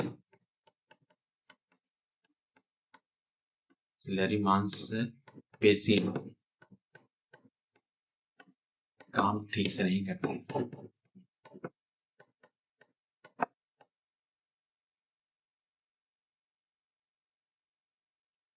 जरा दूरदर्शी की समस्या केवल पास देखने में, केवल दूर देखने में, दोनों।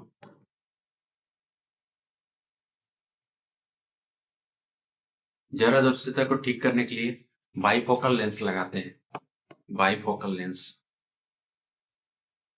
जिसमें उत्तल अवतल दोनों रहता है, अवतल के साथ साथ उत्तल तथा दोनों रहता है।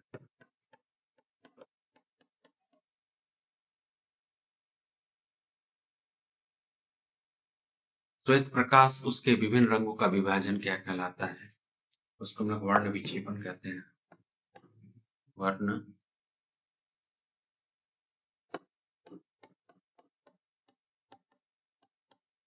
विक्षेपण कहते हैं। और जो पट्टी प्राप्त होती है श्वेत प्रकाश जब प्रिज्म से होकर गुजरता है तो ये 7 रंग में बढ़ता है, 7 रंग में बढ़ता है। ठीक है, इसको किसी और इस पट्टी को हम लोग कहते हैं स्पेक्ट्रम, वर्ण पट्टी।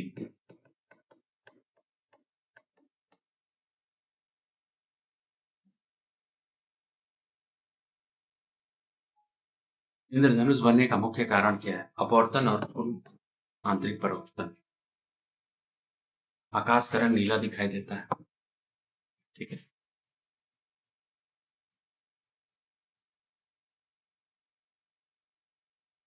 नीला प्रकाश अधिक प्रकीर्णन होगा। प्रकीर्णन शब्द जो होता है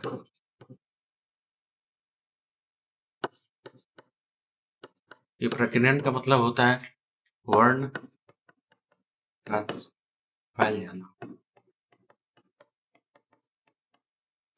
है ना। तो जैसे ये हो गया रेड और ये वायलेट, वायलेट बैगनी। ठीक है, Indigo, blue, green, yellow, orange. तो रेड, रेड का तरंग दैर्ध्य सबसे अधिक होता है, सबसे अधिक होता है। और इसका तरंग दैर्ध्य सबसे कम, सबसे कम होता है।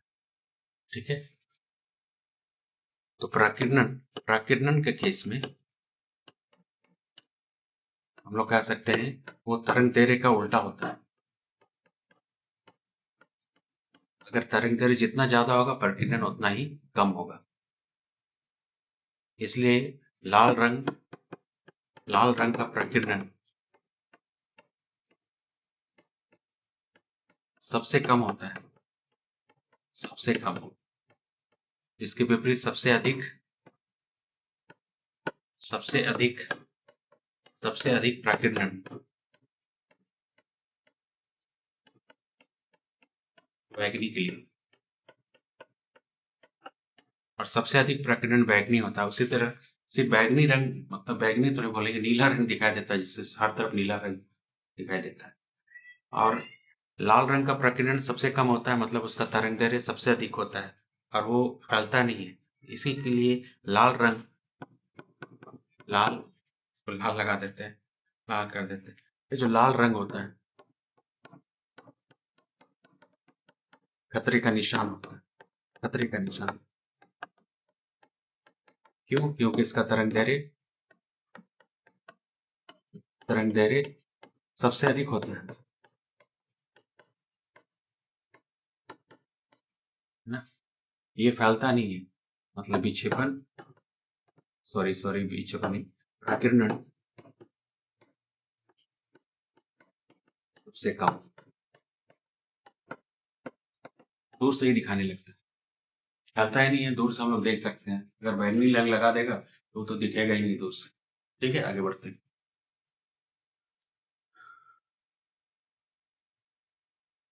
सूर्यास्त के समय सूर्य लाल रंग का दिखाई देता है, वेरी गुड, वही चीज है। लाल रंग का फिर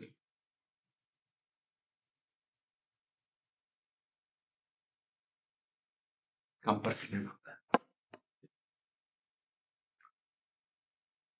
तारे क्यों टिमटिमाते हैं?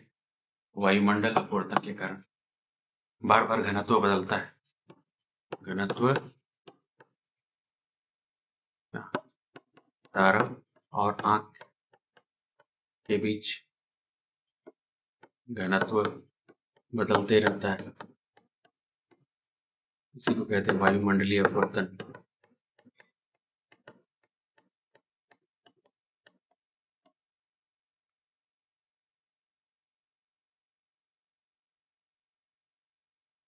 अब आगे नेक्स्ट तीसरा चैप्टर विद्युत धारा, बहुत इंपॉर्टेंट।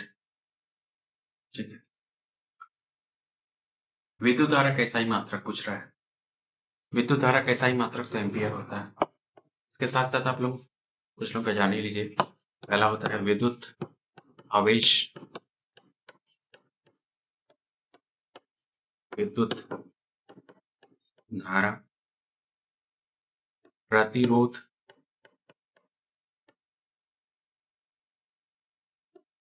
विभवांतर,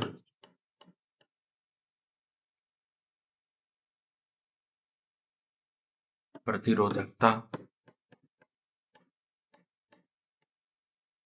प्रतिरोधकता, विद्युत शक्ति, विद्युत ऊर्जा। ठीक है, इन सभी का SI मात्रक ध्यान रखिएगा। इन सभी का SI मात्रक के बारे में देख रहे हैं, तो इन सभी का SI मात्रक, विद्युत आवेश का SI मात्रक कूलम, विद्युत धारा का SI मात्रक एम्पियर, प्रतिरोध का SI मात्रक ओम, विभवांतर का SI मात्रक वोल्ट, प्रतिरोधकता का SI मात्रक ओम मीटर, विद्युत शक्ति का SI मात्रक वाट और विद्युत ऊर्जा का SI मात्रक जूल। ठीक है, याद रहेगा, इसको याद रखिएगा, काम देख। चलिए आगे बढ़ते हैं। विद्युत धारा मापने के लिए किस यंत्र का प्रयोग किया जाता है? विद्युत धारा मापने के लिए एमीटर, विद्युत धारा को मापते हैं। वोल्ट मीटर विभवांतर को मापते हैं।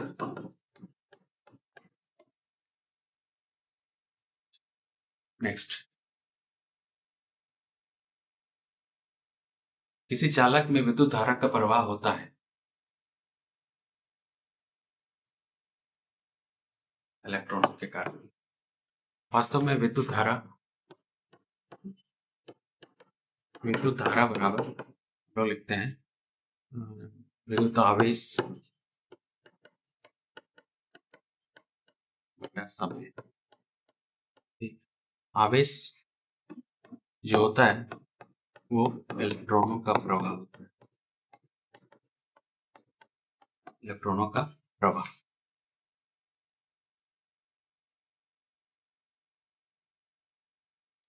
एक एम्पियर विद्युत धारा, ठीक है, अभी तुरंत देखिए,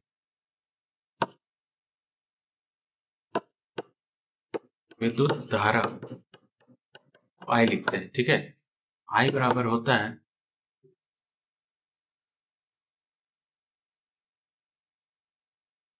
Q बाई टी। I बराबर होता है Q बाई टी। मतलब विद्युत धारा का SI मात्रक हो गया एम्पियर, तो एक एम्पियर बराबर, और आवेश का क्या होता है कूलम, और समय का क्या होता है सेकेंड। तो एक एम्पियर बराबर एक कूलम प्रति सेकेंड, एक कूलम प्रति सेकेंड, मतलब एक सेकेंड में एक कूलम आवेश। 5 एम्पियर है, मतलब एक सेकेंड में 5 कूलम आवेश।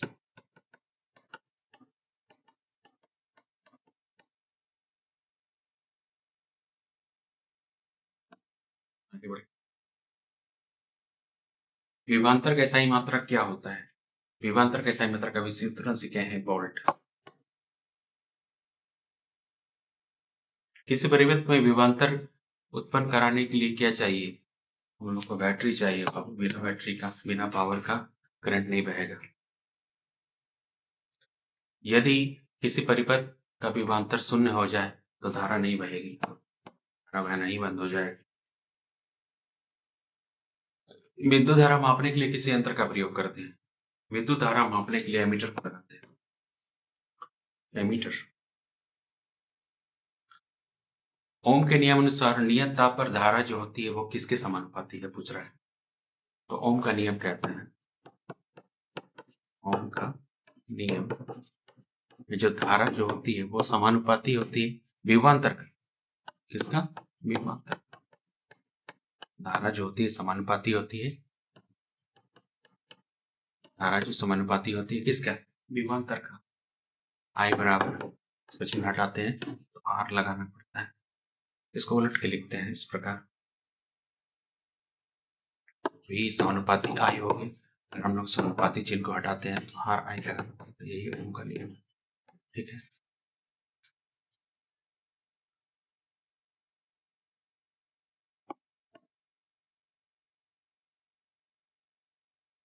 वी आई का ग्राफ, अगर ये आई है और ये क्या है, वी है, तो इसका जो ग्राफ होता है वो इस तरह होता है, ठीक है। तो इसका ग्राफ जो होता है आर होता है वी बाई आई। ग्राफ क्या होता है? वी बाई आर, मतलब प्रतिरोध।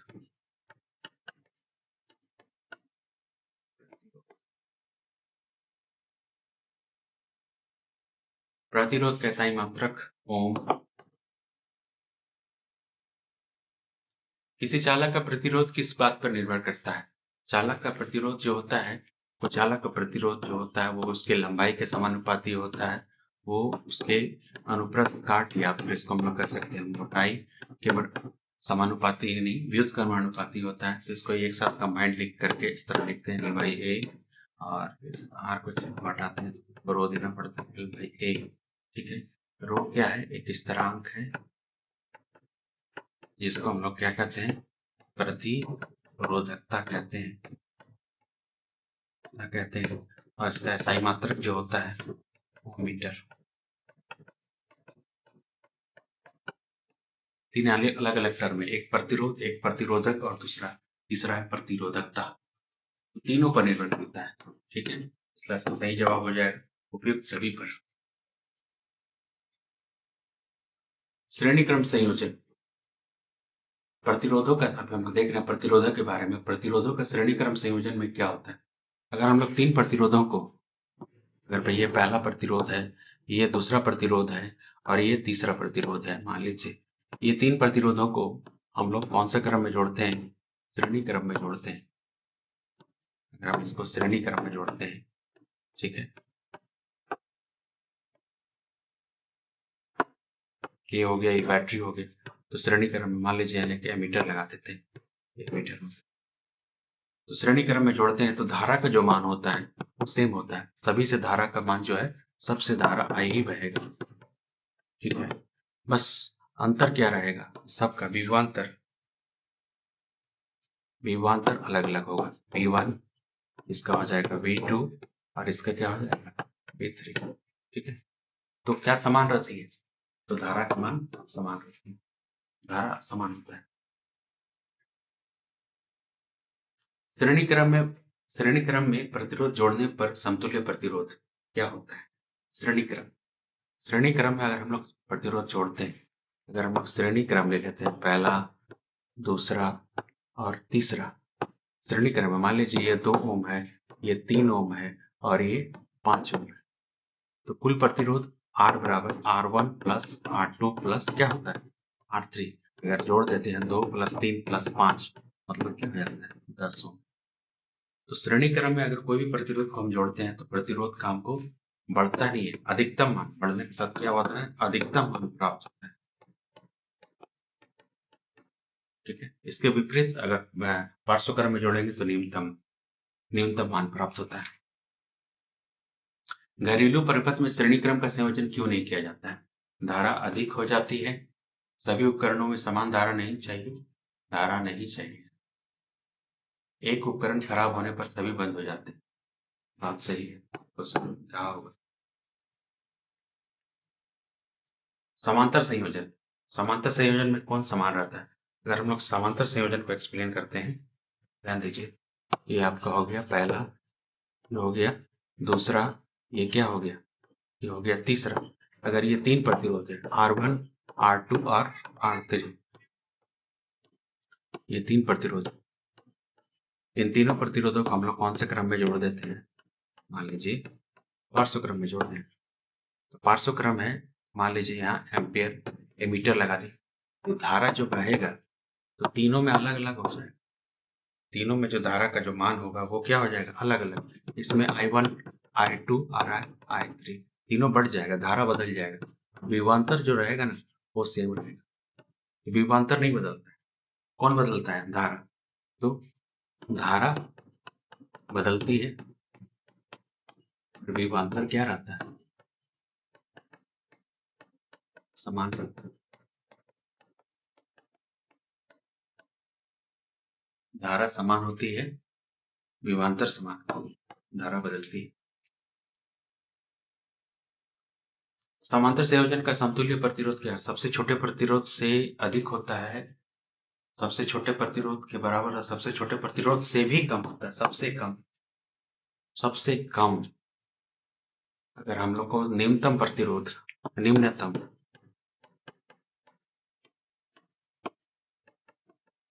एग्जाम्पल हम लोग आगे का क्वेश्चन में देखेंगे।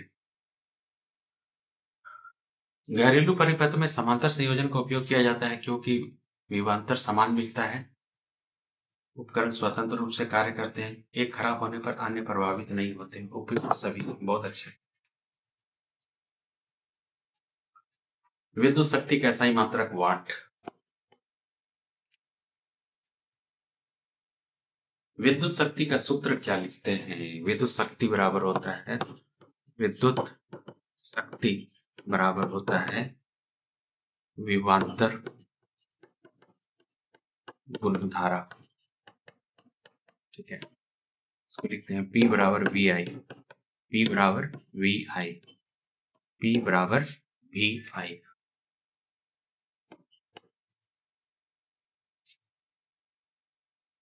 अधिक शक्ति वाला उपकरण, अधिक शक्ति वाला उपकरण है तो ऊर्जा क्या लेगा? तो विद्युत ऊर्जा जो होती है,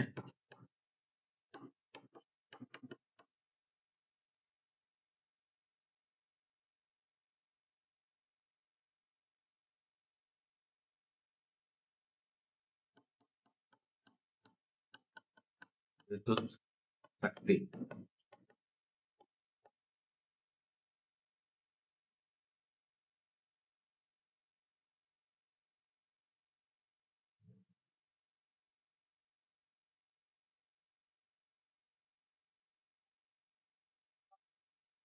हम लिखते हैं क्या?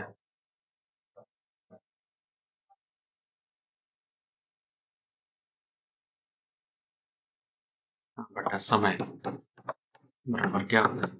विद्युत शक्ति, विद्युत शक्ति। तो अगर अधिक अधिक शक्ति है तो वाला उपकरण है और अधिक दूर समय तक उसको यूज करेंगे तो क्या होगा? तो अधिक ऊर्जा खर्च करेगा।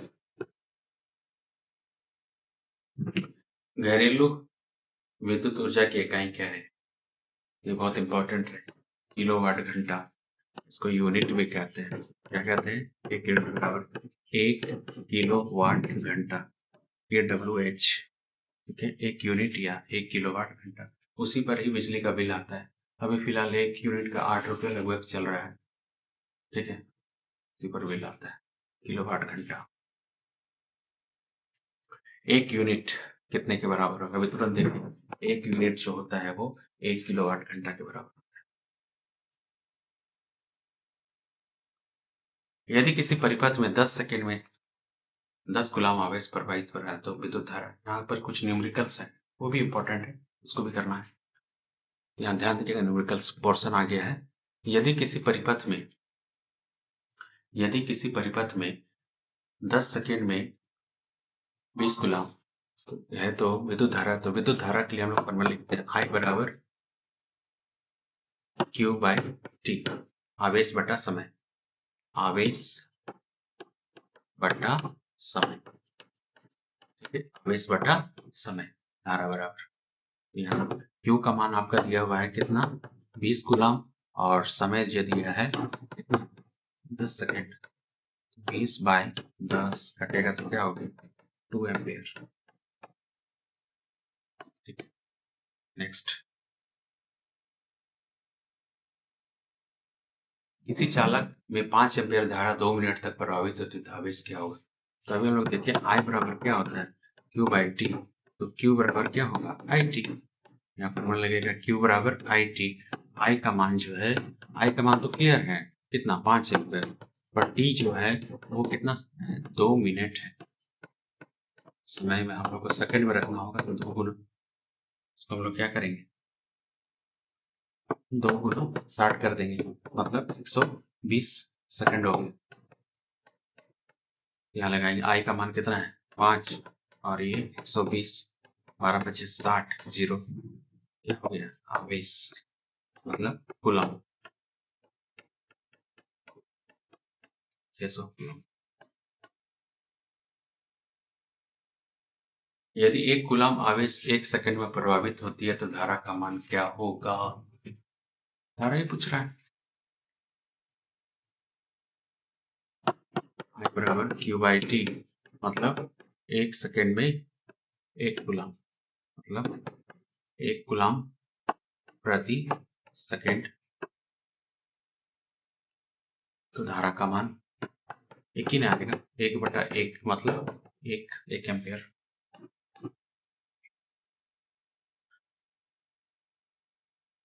कभी कभी एक प्रश्न, ठीक है, ठीक है।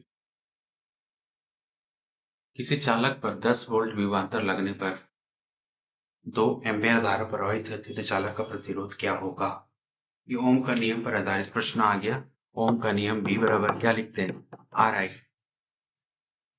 तो V आपका गिवन है कितना है, V है 10 वोल्ट, R का मान हो गया 2 एम्पियर, आपको R पूछ रहा है, तो V बराबर आर आई होता है फॉर्मूला ओम का नियम से, ये ओम का नियम है, ओम का नियम, तो यहाँ तो R बराबर क्या लिख सकते हैं, V बाई आई, तो V का मान कितना है, 10/2, कटेगा तो क्या हो जाएगा, 5, 5 ओम आ गया आंसर। यदि R इतना है और I का मान इतना है तो फिर से ओम का नियम लगेगा, फिर से ओम का नियम, तो ओम का नियम में हम लोग क्या लिखते हैं, V बराबर क्या लिखते हैं, आर आई, तो R आपका तो दोनों दिया हुआ है, R दिया हुआ है 4 ओम और I दे दिया है 3 एम्पियर, तो यहाँ लिख देंगे 4 और यहाँ 3, 12 वोल्ट आ गया।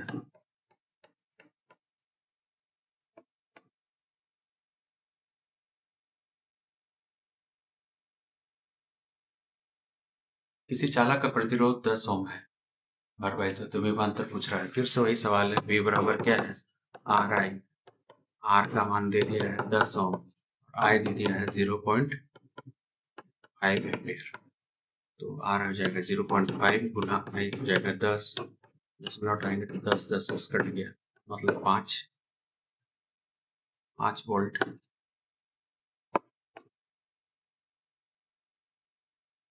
किसी चालक का प्रतिरोध 5 ओम है, यदि धारा दोगुनी कर दिया जाए, धारा क्या कर दिया जाए, दोगुनी कर दिया जाए तो क्या होगा, धारा दोगुनी कर दिया जाए तो प्रतिरोध क्या होगा।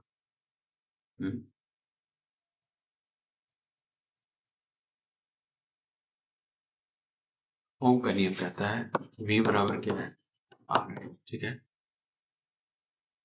तो R बराबर क्या होगा, V बाई आई, ठीक है। अब कहता है प्रतिरोध 5 है, ठीक है, प्रतिरोध 5 है और धारा को दुगना कर दिया, मतलब 2i कर दिया, ठीक है।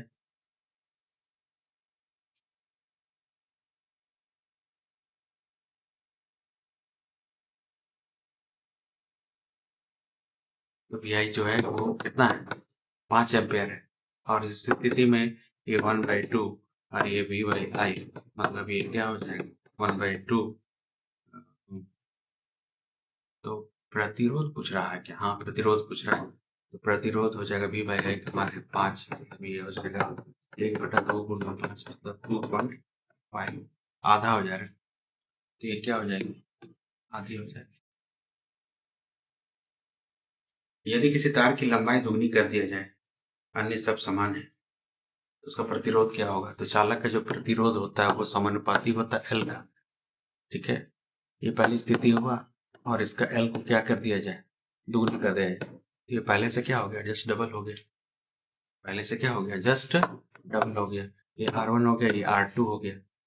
ठीक है, तो R2 बाई R1 बराबर 2L बाई, मतलब ये कौन सी स्थिति आ गया? दुगना हो गया। पहले से क्या हो जाएगी?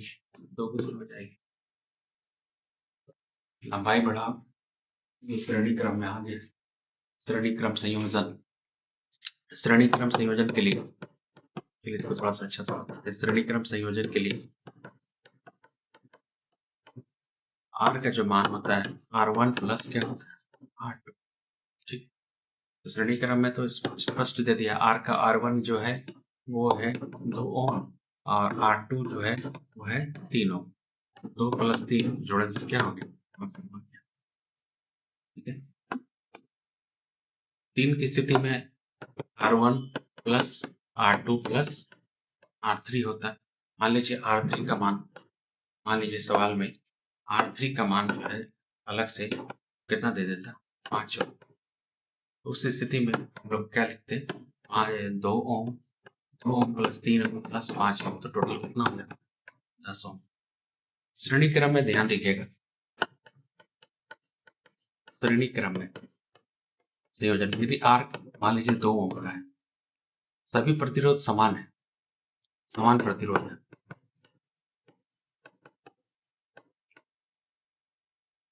तो समान प्रतिरोध के मान लीजिए 10 प्रतिरोधक, प्रतिरोधकों की संख्या कितनी है? 10।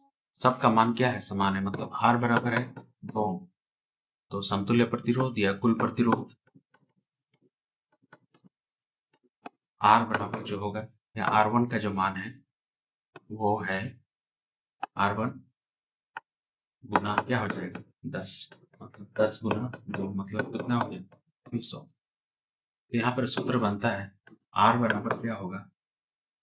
N into R1। अगर समतुल्य प्रतिरोध में सब प्रतिरोध का मान समान है और कुछ प्रतिरोधों को संयोजित किया जा रहा है और सब प्रतिरोध का मान है, बस उसको जितना प्रतिरोध कुछ यहाँ से n बराबर हो जाएगा प्रतिरोधकों की संख्या,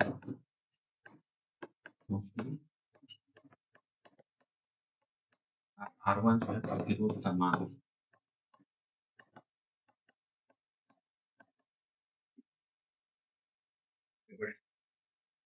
श्रेणी क्रम संयोजन में फिर सभी सवाल आ गया, क्या चीज समान रहता है? तो धारा समान होता है।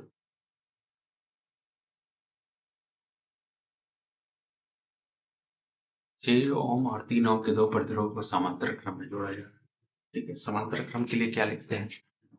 समांतर क्रम केस में 1/R बराबर 1/R1 प्लस 1/R2। ठीक है, 1/R1 plus 1/R2 by are है। R1 का मान दे दिया है, पहला में 6, बाद में क्या है? 3। 6 और 3 कैल्शियम तो 6 ही होता है, एक और यहाँ क्या आ गया? 2, 3/6। 1/R बराबर 3/6, इसलिए R/1 बराबर 6/3 पलट देते हैं, तो मान कितना आ गया? 2। तो R का मान क्या है? 2। ठीक है, सबसे इम्पोर्टेंट बात है, अगर हम किसी भी दो प्रतिरोधकों को लेते हैं और उसको समांतर क्रम में जोड़ते हैं, तो जो समतुल्य प्रतिरोध का जो मान आएगा वो इसका सबसे कम मान से भी कम होगा। मतलब यहाँ R1 जो है वो है 6 ओम और R2 जो है वो क्या है? 3 ओम, तो इससे भी कम मान आएगा। कम मान आएगा किसका? R का। यहाँ देख रहे हैं R का मान कितना आएगा? 2, यानी सबसे छोटा से भी कम मान आएगा। 9 तो नहीं हो सकता, 4.5 भी नहीं हो सकता, 2 हाँ 2 हो सकता है और 1 हो सकता है। ठीक है, आंसर आप लोग दोबारा। ठीक है, आगे बढ़े। हाँ, एक चीज और है, मान लीजिए R1 प्रतिरोध है 2 ओम का R1 प्रतिरोध है और R1 बाय N यहाँ पर वो लगता है। यहाँ जो है R1 जो है एक प्रतिरोध का मान और N जो है प्रतिरोधकों की संख्या। जैसे सवाल ले लेते हैं, मान लीजिए R1 का मान कितना है 10 ओम, 10 ओम के कितने प्रतिरोधकों को, 5 प्रतिरोधकों को श्रेणी क्रम पार्श्व क्रम में जोड़ा गया है, समांतर क्रम में जोड़ा गया है, समांतर क्रम में जोड़ा गया है। तो समतुल्य प्रतिरोध के लिए फॉर्मूला लिखेंगे N बाई R1, इनका मान कितना है 5 प्रतिरोधकों को कितना से 10 का बटा, तो समतुल्य प्रतिरोध का मान 1/2। समतुल्य प्रतिरोध जो होगा वो दिए गए प्रतिरोध से हमेशा कम होगा। चलिए आगे बढ़ते हैं। समांतर कंडीशन में जो फिर से क्वेश्चन रिपीट हो रहा है, विभवांतर समान रहता है।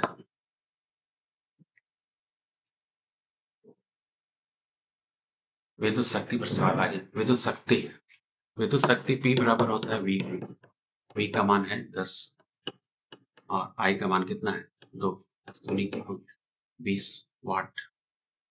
20 वाट V का मान यहाँ स्पष्ट है, कितना है 10 वोल्ट और I का मान कितना है 2 एम्पेयर। ठीक है, 1 वाट बराबर वोल्ट एम्पेयर, 1 वोल्ट एम्पेयर मतलब 1 वाट बराबर 1 वोल्ट एम्पेयर। ठीक है, अभी अगर ओम का नियम से अगर आ जाते हैं V बराबर आई है तो R बराबर हो जाता है V बाई आई। तो कभी कभी पूछ देता है 1 ओम बराबर, तो लिखेंगे वोल्ट प्रति एम्पेयर। वोल्ट प्रति एम्पेयर को 1 ओम कहते हैं। 1 वोल्ट प्रति एम्पेयर किसके बराबर होता है 1 ओम के बराबर। आगे बढ़े। 3 किसी विद्युत बल्ब का प्रतिरोध कितना है 20 ओम है और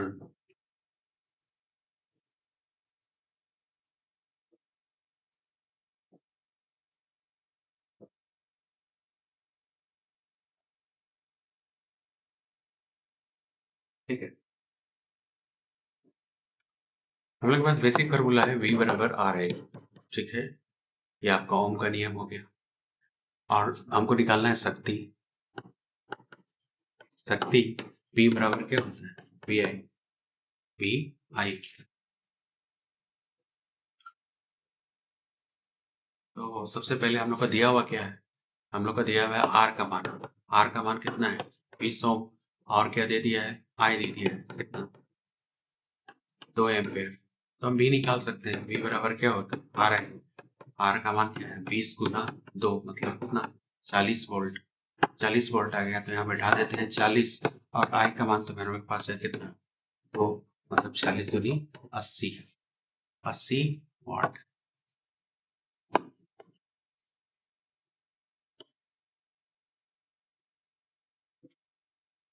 100 वाट और 220 वोल्ट का बल्ब कितनी धारा लेगा।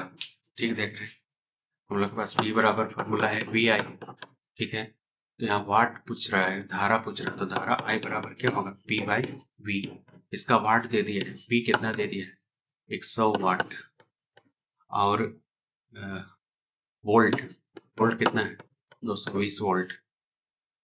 तो पावर लगा देंगे 100 बटा 200, 0 कट गया, 220 है, सॉरी 220, तो 12/22 कटेगा तो 5, 11, 5/11, इसको भाग कर दोगे,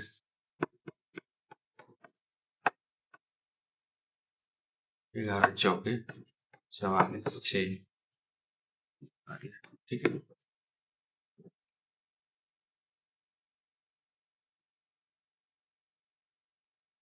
ये विद्युत व्यय ऊर्जा, व्यय विद्युत ऊर्जा बराबर विद्युत शक्ति गुना समय, ठीक है।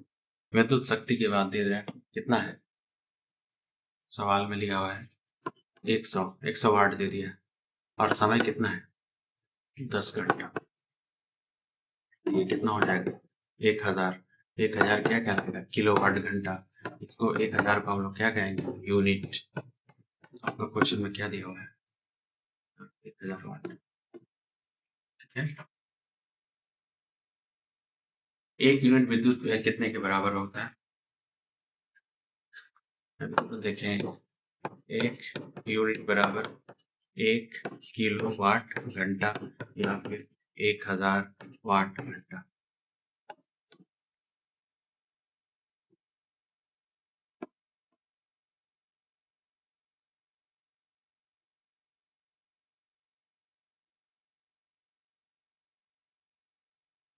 ऑप्शन हो जाएगा 1 किलो वाट घंटा।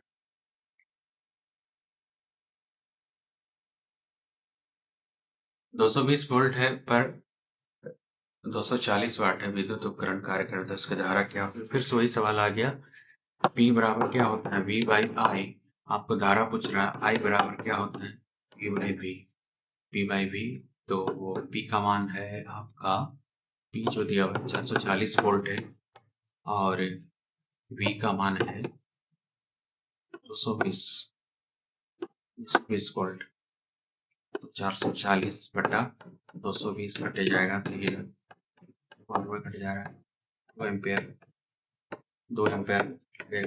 अगर वो करंट है कोई, तो करंट का जो अनुपातांक हो जाएगा 2 एम्पेयर, मतलब उसमें फ्यूज जो है यूज होगा, तो 2 एम्पेयर लगेगा।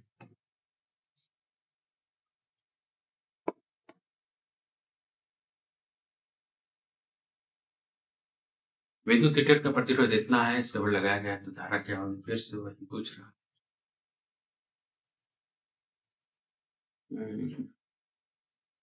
P बराबर V/V इंटू I,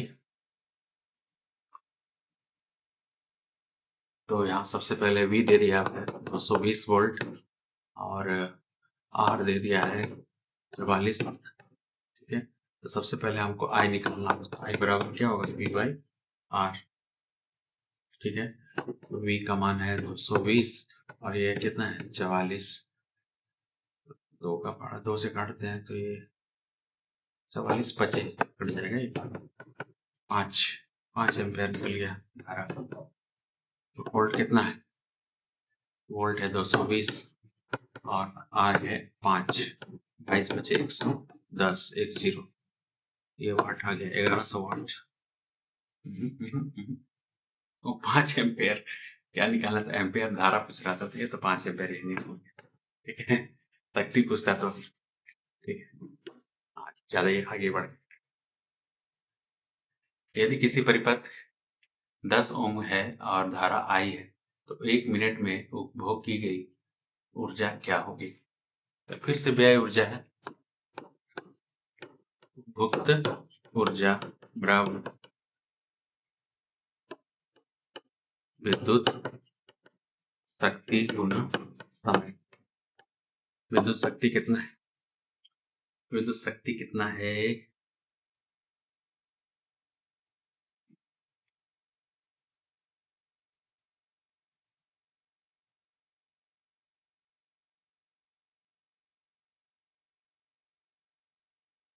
वो तो भोग की गई ऊर्जा है। नहीं नहीं, हम लोग इस फॉर्मूला को ऐसे बनाते हैं। एक मिनट, पीछे आऊंगा। एक मिनट। आई स्क्वायर आर टी, ये फॉर्मूला लगेगा। ठीक है। आई का मान जो है यहाँ पर ही आपका कितना दे दिया है, 1 एम्पेयर। आर दे दिया है 10 ओम। टी का मान दे दिया है 5 मिनट। 5 मिनट मतलब 5 × 60, मतलब 6×5 = 30, 300 सेकेंड। ठीक है। चलिए आई का मान बैठा देते हैं 1, 1 का स्क्वायर, आर का मान है 10 और इसका मान है 300। ठीक है। तो ये 3 तो 1 ही होगा। 3 कितना, 0 1 2 3 तो लग जाएगा, मतलब 3000 जूल।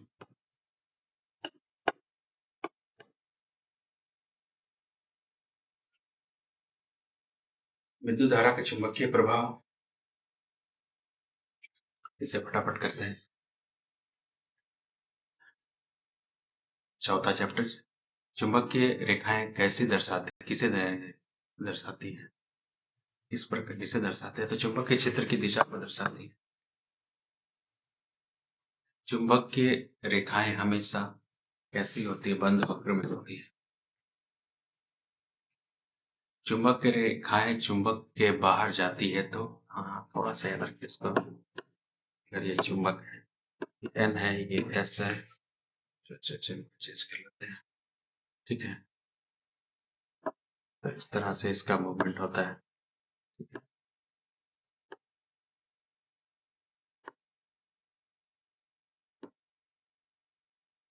तो बाहर जो है वो, ठीक है, इस तरह से। तो बाहर जो है उत्तर से दक्षिण की ओर, और भीतर की ओर पूछता, बाहर उत्तर से दक्षिण, और अगर भीतर अंदर पूछता तो अंदर में उल्टा हो जाएगा, दक्षिण से उत्तर की ओर।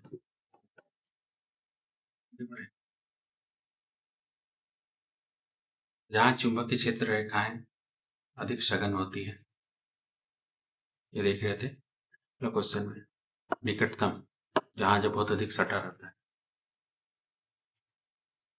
अधिक शक्तिशाली होगा। कहां पर ही, ध्रुव पर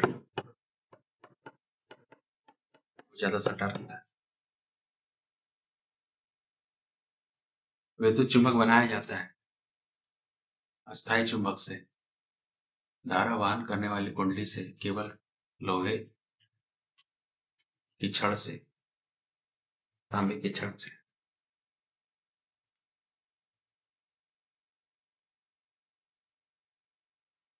धारा वहन करने वाली कुंडली, कुंडली तो होना चाहिए, और साथ में कच्चा लोहा, उसको रोड कहते हैं, कुंडली चाहिए, धारा वाली कुंडली।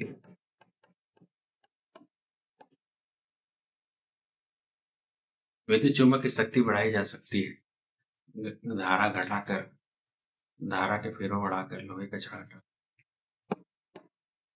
जितना अधिक लपेटेंगे उतना अधिक धारा प्रवाहित हो। विद्युत चुंबक का प्रमुख लाभ क्या है, ये हमेशा चुंबकीय रहता है, ये चालू बंद नहीं किया जा सकता, ये ऐसा हो सकता है, इसे चालू बंद किया जा सकता है। तीसरा गा नंबर, अस्थायी चुंबक का चुंबकत्व अस्थायी रहता है, कभी समाप्त नहीं होता, धारा बंद होने पर समाप्त हो जाता है, विद्युत चुंबक।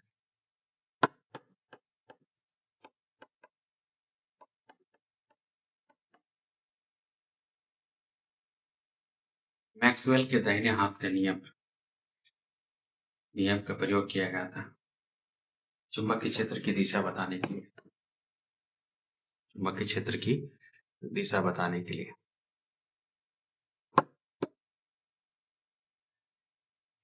मैक्सवेल के दाहिने हस्त का अंगूठा दर्शाता है, तो चुंबकीय क्षेत्र की दिशा दर्शाता है।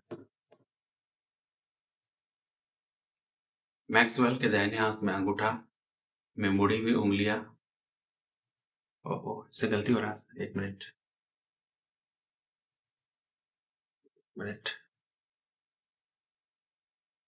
इससे पहले क्या बोला था? एक मिनट। मैक्सवेल के दाहिने हाथ में अंगूठा नियम का प्रयोग किया जाता है चुंबक के क्षेत्र की दिशा बताने में। हाँ, चुंबक के क्षेत्र की दिशा बताने में। ठीक है, वेरी गुड। और मैक्सवेल के दाहिने हाथ में अंगूठा का नियम, अंगूठा क्या दर्शाता है? जो अंगूठा रहता है वो क्या होना चाहिए? धारक। और उंगली, मुड़ी हुई उंगली जो होगी, मुड़ी हुई उंगली जो होती है वो चुंबकीय विद्युत चुंबकीय क्षेत्र दिशा को बताती है।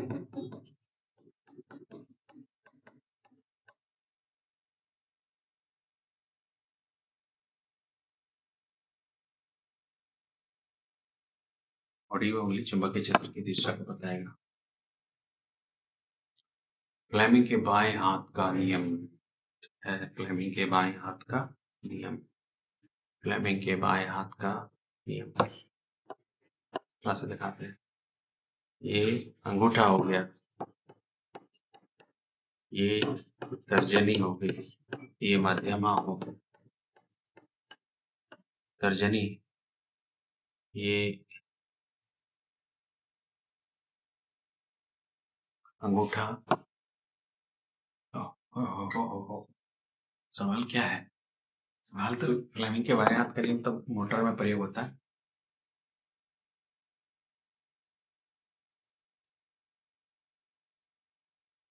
ये धारा की दिशा, ये चुंबकीय क्षेत्र की दिशा।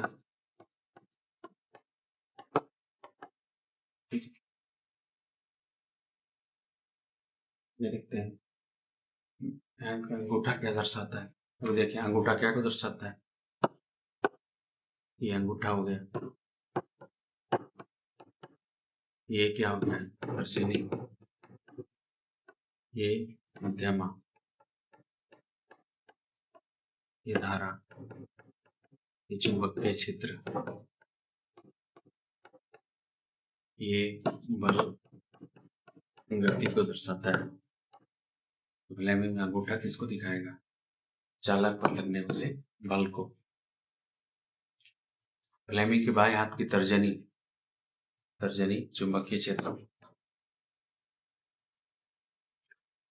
लघु पतन होता है जब, लघु पतन मतलब शॉर्ट सर्किट, शॉर्ट सर्किट सब समझते हैं, शॉर्ट सर्किट।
एक मिनट।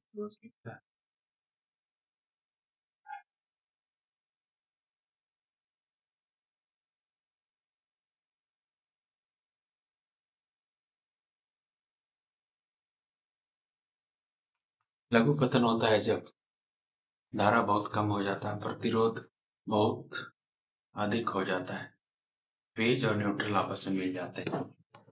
पेज और आपस जो होते हैं, जो गर्म तार और ठंडा तार आपस में मिल जाते हैं। ठीक है, गर्म तार जिसको हम लोग पेज कहते हैं, ठंडा तार जिसको हम लोग न्यूट्रल कहते हैं। इसका रंग होता है लाल, इसका रंग होता है काला। एक होता है उदासीन, ठीक है, उदासीन जिसको हम लोग अर्थिंग बोलते हैं। ये इसका रंग होता है हरा।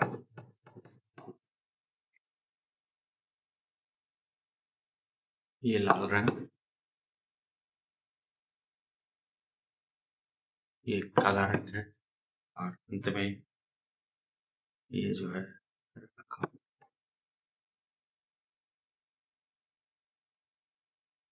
भू संपर्क तार, अर्थिंग के बारे में पूछ रहा है। अर्थिंग का रंग कैसा होता है? अर्थिंग का रंग हरा। भू संपर्क तार का मुख्य कार्य क्या है? उपयोगकर्ता को विद्युत झटके से बचाना। फ्यूज तार बनाया जाता है निम्न गलनांक वाले पदार्थ से। फ्यूज का मुख्य कार्य क्या है? उपकरणों की सुरक्षा करना। ठीक है, चलिए खत्म हुआ। ठीक है, तो इस प्रकार हम लोग का फिजिक्स विषय का थोड़ा सा रिवीजन हो गया, अच्छा खासा रिवीजन हो गया, थोड़ा समय भी लगा, पर इसको एक बार अच्छा से देखिए, समझिए, अभ्यास कीजिए। ठीक है, तब तक के लिए सबको थैंक यू, धन्यवाद। जय झारखंड, जय हिंद। अच्छी तरह से पढ़ते रहिए।